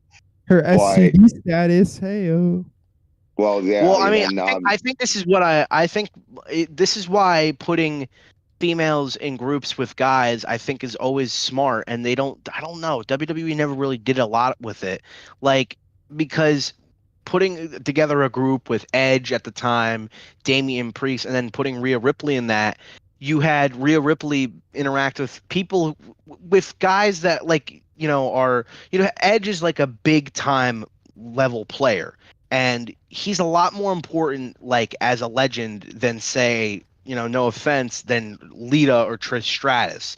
So when what's her name, Zoe Stark was not elevated nearly as much being next to Trish Stratus as Rhea Ripley was being next to Finn Balor and Edge. Like, it's like not even a close. So I wish that they just did that for more women, because in all honesty, being a part of the guys' storylines has made Rhea pretty much the top woman of the company by default, because she's in the most important shit. All the other women's storylines, all the other women's storylines just feel like secondary shit. When Rhea is involved, she's involved with actual top main event level stuff that's going on. Yeah, and by default, and not just out of pity. And I'm not saying this just because it's just because it's male dominated business. Even to this day, the fact that she could interact in those storylines, and by the way, when you see Rhea, she's a female performer, she's a female wrestler. But the thing is that even as a female wrestler, she's still one of the boys, and that's what you want to see out of the superstars. You want to see that you can interact with anybody. And do anything. But there are very few women that could pull that off. One of which is China, because she had a a China. micro penis. She's a for better worker than glitter. China, I'll tell you that. Way better worker than China ever Yeah. was. And She Do you as think a it's gonna better come like out? China. Do you think it's gonna come out that Dominic and Rhea actually are fucking? They might. Because I don't know. But then I just think WWE honestly they see relationships and they're like, you know what? I don't want Rhea being with Buddy. You know, like who's the black I chick just that imagine. I don't want Dominic to get Muscular married to black his chick. fiance. So let's just do like 2 home wreckings in one take. We'll do 2 home wreckings in one segment. Jade. or, Fan shipping. what's her name? Jade. What's the chick? Jade something. Yeah, The black Jade chick? Cargill. She could pull off being in a 3-man group and being muscle and even tagging in. I feel Like the Hurt Business. But, Like, you know, but like Bobby Lashley. No, that's and, okay. I wasn't Yeah. still finishing. Like somebody like Still Alexa finishing? Bliss. Still Somebody like finishing? Alexa Bliss. No, that's cool. I wasn't Oh my still talking. Somebody like Alexa Bliss could not fill that role. Sasha Banks, I don't think couldn't fill that role. Very specific. Oh, I could feel type of Sasha. woman. That's what she said. Well, I don't even think they need to act as muscle, but to just be around that type of like, you know, like storylines, it would benefit them a lot more than them being around. Like I said, a feud with Trish Stratus does not do nearly as much as just being in the same promo as who's like a top dog legend right Make now. it Like relevant today. Say Jade Cargill working with who would be better than going one-on-one against, say, an Asuka or something. We're going okay. Jade Cargill working just like being in a segment or like in a faction with, say, Cody Rhodes would be way or not Cody, not even Cody Rhodes. You don't even have to go that. With Sami Zayn would be so much more beneficial than her winning a match against Becky. You know what I mean? Like because just everybody. I don't know. I think everybody knows that the women aren't as important as the men in WWE, but nobody wants to admit it because they'll sound like a sexist pig. So, but that is the case, you know. Like when I think, yeah, women can be like the damsel on the arm, but they can also be muscle sometimes. Like, you know, we've seen it before. They can do it all. And they can dominate you and fuck you and leave you broke and wanting to kill yourself or tell you leave no, you I don't- broke, leave you with alimony. Jade Cargill would tell take you all tell of you her I don't athletes. have kids. Tell you I don't have kids, and then find out that you're fucking somebody with kids. You bitch. Yeah, true. Jade should join up with MVP. Okay. All right. Is Give me some of MVP that. still employed? I don't know. I think Jade, if Chris Jericho came back, him and Jade together would be funny as fuck. One, because it's a Yes. throwback to China, but two, you could have him on the mic and her be the muscle the whole time. It'd be hilarious. You turning me on? Yeah, you know, I am turned on right now. What if there was just a story of like the women are trying to find out if Jade is even like a woman, you know? Oh Like, my God. like a possible trans storyline. When do we leave? Like When do we hire trans- these trans people? I'm not. You don't trans. want her in the locker room. She's one of them. And they're like people are like in support going up to Jade like, hey, I support whatever you are, and like I'm a woman. I know, and I support you, and I'm. Do you know when they would have done brave. that? Do you know when they would have done this? They would have done that during the Attitude Era during China and had China Yeah, play. They for would have sure. China do that role and be like, "I'm a woman," because they even kind of sort of did that with her, like her music, like "Don't treat me like a woman, don't treat me like a Yeah. man." Like it's like she's. Meanwhile, Gold Dust. But too, they don't could have done forget that. him. She could be like, "I'm a fucking woman," and they'd be like, "Well, you could have fooled me," and then she beats the guys up in the gym. You know, Yeah. like good the job. whole- And then, like her whole after she beats the guys up, the guy has like a hard on or some shit, and then No, but she uses ejaculates. men's deodorant. I want to, She like dude. has all these hints that she's actually a man still. I would suck. She I wears would men's suck. shoes. I'd suck my own cum. I'd suck my own cum off Jade's stomach. Like I would just Oh yeah, for sure. suck For myself back up again. Oh my god, it'd be great. We gotta She get out wears of a here. jock Should we strap get for no reason? Let's stay up all night. Fuck it. All night. No, you're right. She has a We jock should. strap. What, Mustafa? I didn't say No, I anything. said we should. We should stay up all night. Let's fucking do it now. No, it's I not. don't know. I Hey will Joe, say, Joe, listen.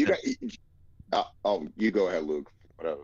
I just wanted to say, Joe, I have two things. One, do you think Mustafa glitched or do you think he stuttered? And then two, do you really think CM Punk is coming back? I actually do think he's coming back, and I think they teased Cody Rhodes a little bit like this, and now they're teasing Punk like it, and it's very weird. Yeah, Mustafa has mental problems, but No, Joe, I need you to send me that turkey GIF or whatever that video was, dude. That was hilarious. Where did you find it? Oh, you mean this thing? To the oven, back that ass up like a muffin. Back that ass into the I'm gonna troll somebody with this. God, I want that stuffing. Fill me up, yo, with that loving, stuffing, yo, back that ass into the oven. Look at that mumpkin, look at that blumpkin, look at that muffin, back into the oven. Oh my God, I want that. Look at that oven, serve me also stuffing, back that ass into. You gotta send me that. Please send me that. Alrighty, it's on Twitter, and I put it up on Corrupted Nation. But of the original, I think I tweeted out on Twitter as well without the rapping over it or whatever I was doing. Ah, sweet. Hey, this is a weird video. This is someone that I wouldn't expect to be in a same type of video that Roman Reigns is not in, but being talked about. Yeah, is Adam Sandler. So it's I guess it's Chris Van Vliet, whatever the fuck, says telling Adam Sandler Roman Reigns has been champion for 3 years. I can't wait for the fucking fake pretend to be happy reaction that Adam Sandler has in the video. what he probably really wants to say is, I don't care, man. Can you just give me a line of coke? Can you just give me a fucking shot? I don't give a shit. Does anybody know if that Bill Murray Groundhog Day thing is that old or is that a new Jeep commercial that they did? Did you see that? I didn't see that. I tweeted it out too. It's like it's like they're like sort of like revisiting Groundhog Day, and he's driving a Jeep because they're advertising this Jeep. Watch a little bit of this.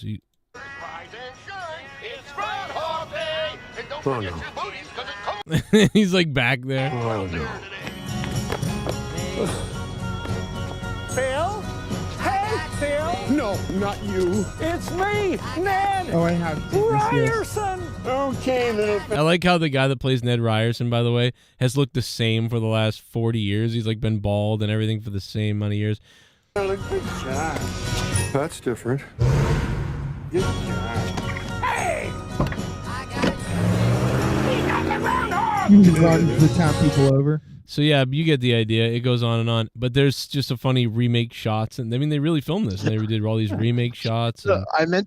I meant to look up Bill Murray, but instead I accidentally looked up Bill Burr. I can't fucking this ginger can't escape my mind, bro. Oh my fucking God, bro. The whole time that Joe was talking before he pulled up the movie, I thought he was talking about Bill Burr. What the fuck? I have Bill Burr. I have no there's no reference or reason why. You guys are gay. Confirmed. Bill Burr is listening. Well, did you hear have you heard that other comedian do the Bill Burr impression? He's like this little fucking... No, what's up? Oh, you got to see this guy. So I got to find the video actually because I liked it the other day, and the guy does a Bill Burr impression and it's really funny, and I got to find it. So give me a second, but I'll find it. Oh, here it is. Yeah, he's like a comedian, and he was making fun of... he does a lot of Bill Burr stuff, but here it is. Hey, what's going on? It's Bill Burr here, right? Old freckle tits. Everybody wants me to comment on what's going on. Yeah, my phone is blowing up, right? You heard this guy? Bill Burr's wife flip Trump the bird. Bill Burr's wife. And this is in regards to Bill Burr's wife flipping off Trump. And also Bill Burr has said that she did flip off Trump. So the other day when I was like, I don't even know if she's really flipping him off or the camera, I can't really tell. Well, Bill Burr was like, yeah, she was flipping off him. Yeah, and he looked really embarrassed and like he really wanted to talk to Trump, but he won't admit that. Hey, Donald. Right? Hey, D. No, it's unbelievable, right? Dude, imagine if I did that, right? No, I would have been dragged into the ring, double headlocked, my nuts would have been slammed in, right? Put in solitary confinement for 2 years, right? But women can get away with this crap because you can't hit them, right? They can't hit them, right? They're too empowered. She's watching too much Sounds Oprah. just like him. I don't know. It's I'm weird. taking Trump's side. I don't know. I have to, right? I wish he turned around, flipped her the bird, and then built a wall in between me and my wife so I didn't have to feel humiliated for the next 4 hours. Right? Freaking brutal. I don't know. Freaking brutal. You know? That's pretty spot on. You know what he gets perfectly is that like early morning voice. You know what I mean? Yes. Every time you can hear like him clearing his throat and stuff. He also does a really good Trump, by the way. Really good Trump. I assume he probably does too. Have you seen this Who one was that too? guy that- Look at this one. We need an age cap on these politicians. You ever watch the end of a congressional hearing? It looks like a fucking Walking Dead. I'm not convinced Nancy Pelosi Like didn't Harry pass Potter away 8 never years went to ago. They're Hogwarts. just putting her on strings and just... do it for the children. We go to war for the children. Mitch McConnell had a stroke. Nobody noticed. The guy stopped talking for like 3 minutes. Everyone's like, no, Mitch passes away every day for 3 minutes. Bro, that guy's fire. Tyler Fun. Fisher. Tyler Fisher, good guy. Get him on the show, someone. I don't know. He's a little bit too straight and white for me, Joe. I don't know what to Yeah. tell you. I get. You know what? You say that, but there's more sides to him than you realize. And you know what? I think I can change your mind about him by playing this video. Is he a lesbian black one? Yeah, hi. Like, this is just a little message to people who read the letter to America, which I read today, and it's like, I can't even say his name because I got banned from TikTok. It's like, it was fire, and he had a lot of good points. But I discovered another letter today from a guy named Adolphe Hitler. This letter may have been even more fire. I'm just gonna, like, read you part of the letter. Okay, so. Scheißen soll Fragen Morgen! Geschossen in der Schiedsrichterstadion in der Jules Fragen. Und wir bringen auch den Zeiger. Schon weiter, Kollegen, geschlagen. Steht 1-2, der Jogger noch zeigen. I never saw that. He's obviously going through some stuff. Like we just blame him, but obviously I heard he had depression and. Isn't it funny that isn't it weird? Isn't it weird that the left wing, that the extreme left were just calling all the Trump people Nazis, but now they don't like the Jews. Like, I mean, is it like, how fucking crazy is this country of retards right now? Bro, you can't make this stuff up. There are literally gay people right now who were calling people like me and you guys Nazis for not being fully leftoids, and now they support a place that would kill them. Right. Like, well, it's crazy because they did. Well, they did. They did the same thing. They do the same thing all the time with all these countries, like these like shittier countries. They support them but again, it's all just a fad. It's all just to be like, oh, to fit in with whatever the fucking liberal cunt lickers are talking about at this point. Oh, I want to fit in with them. So, oh yes, of course I'm pro-Palestine, and then I'll put up my. Sorry. It all comes back to Kanye. This is what I'll say. It really? Yeah. Well, he's like that. It really does. 2 years ago, Kanye said he was going to go DEFCON on the Jews, and the liberals and the Jews united to hate Kanye. They called him an anti-Semite.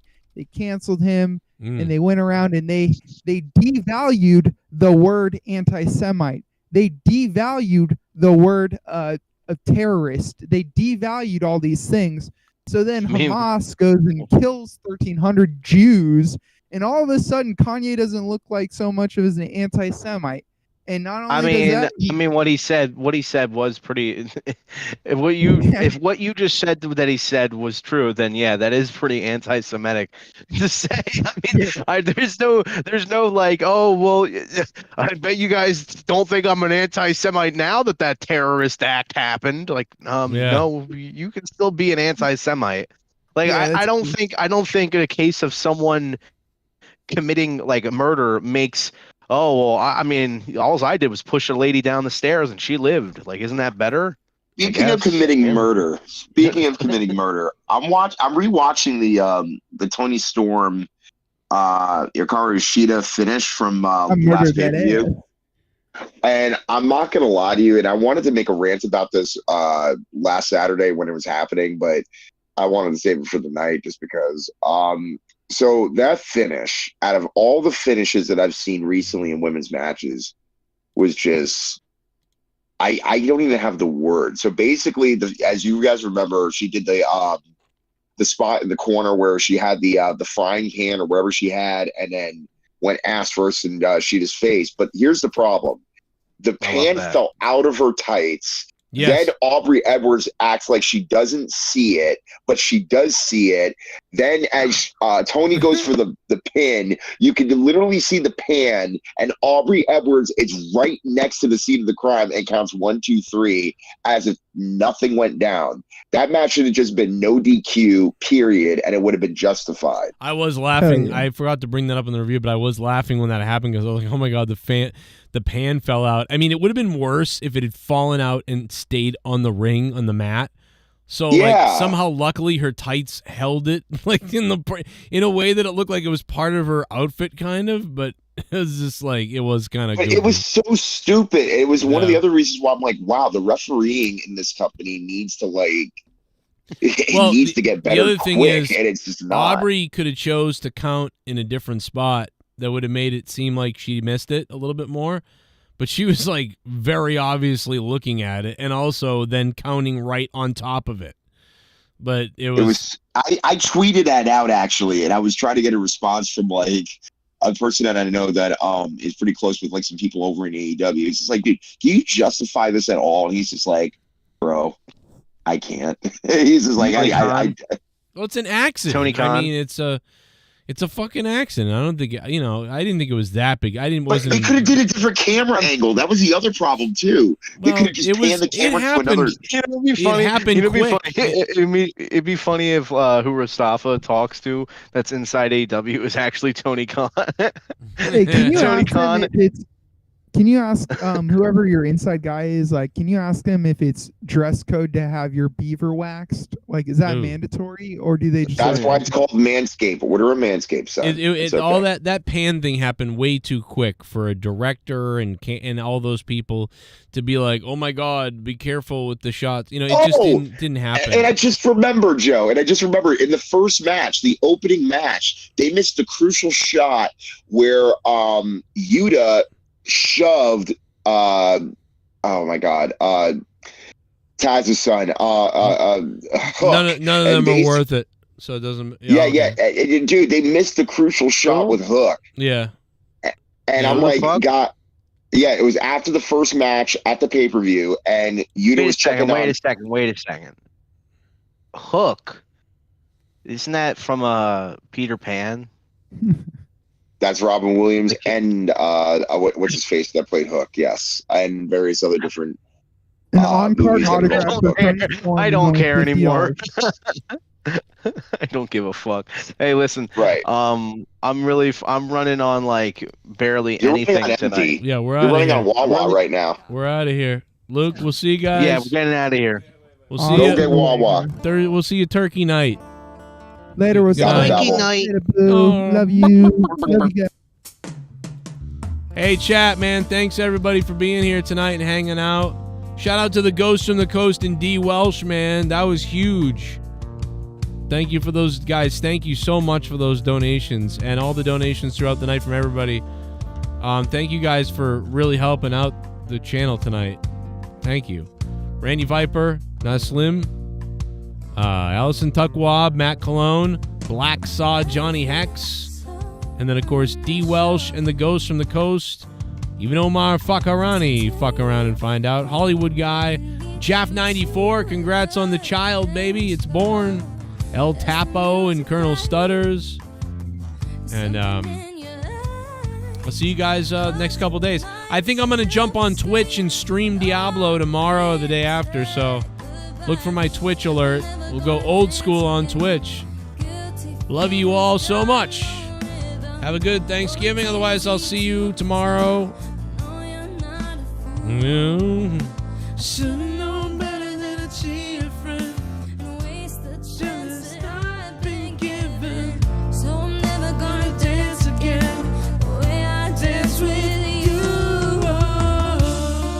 Carl just said never gonna dance again in all caps.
like button. Yeah.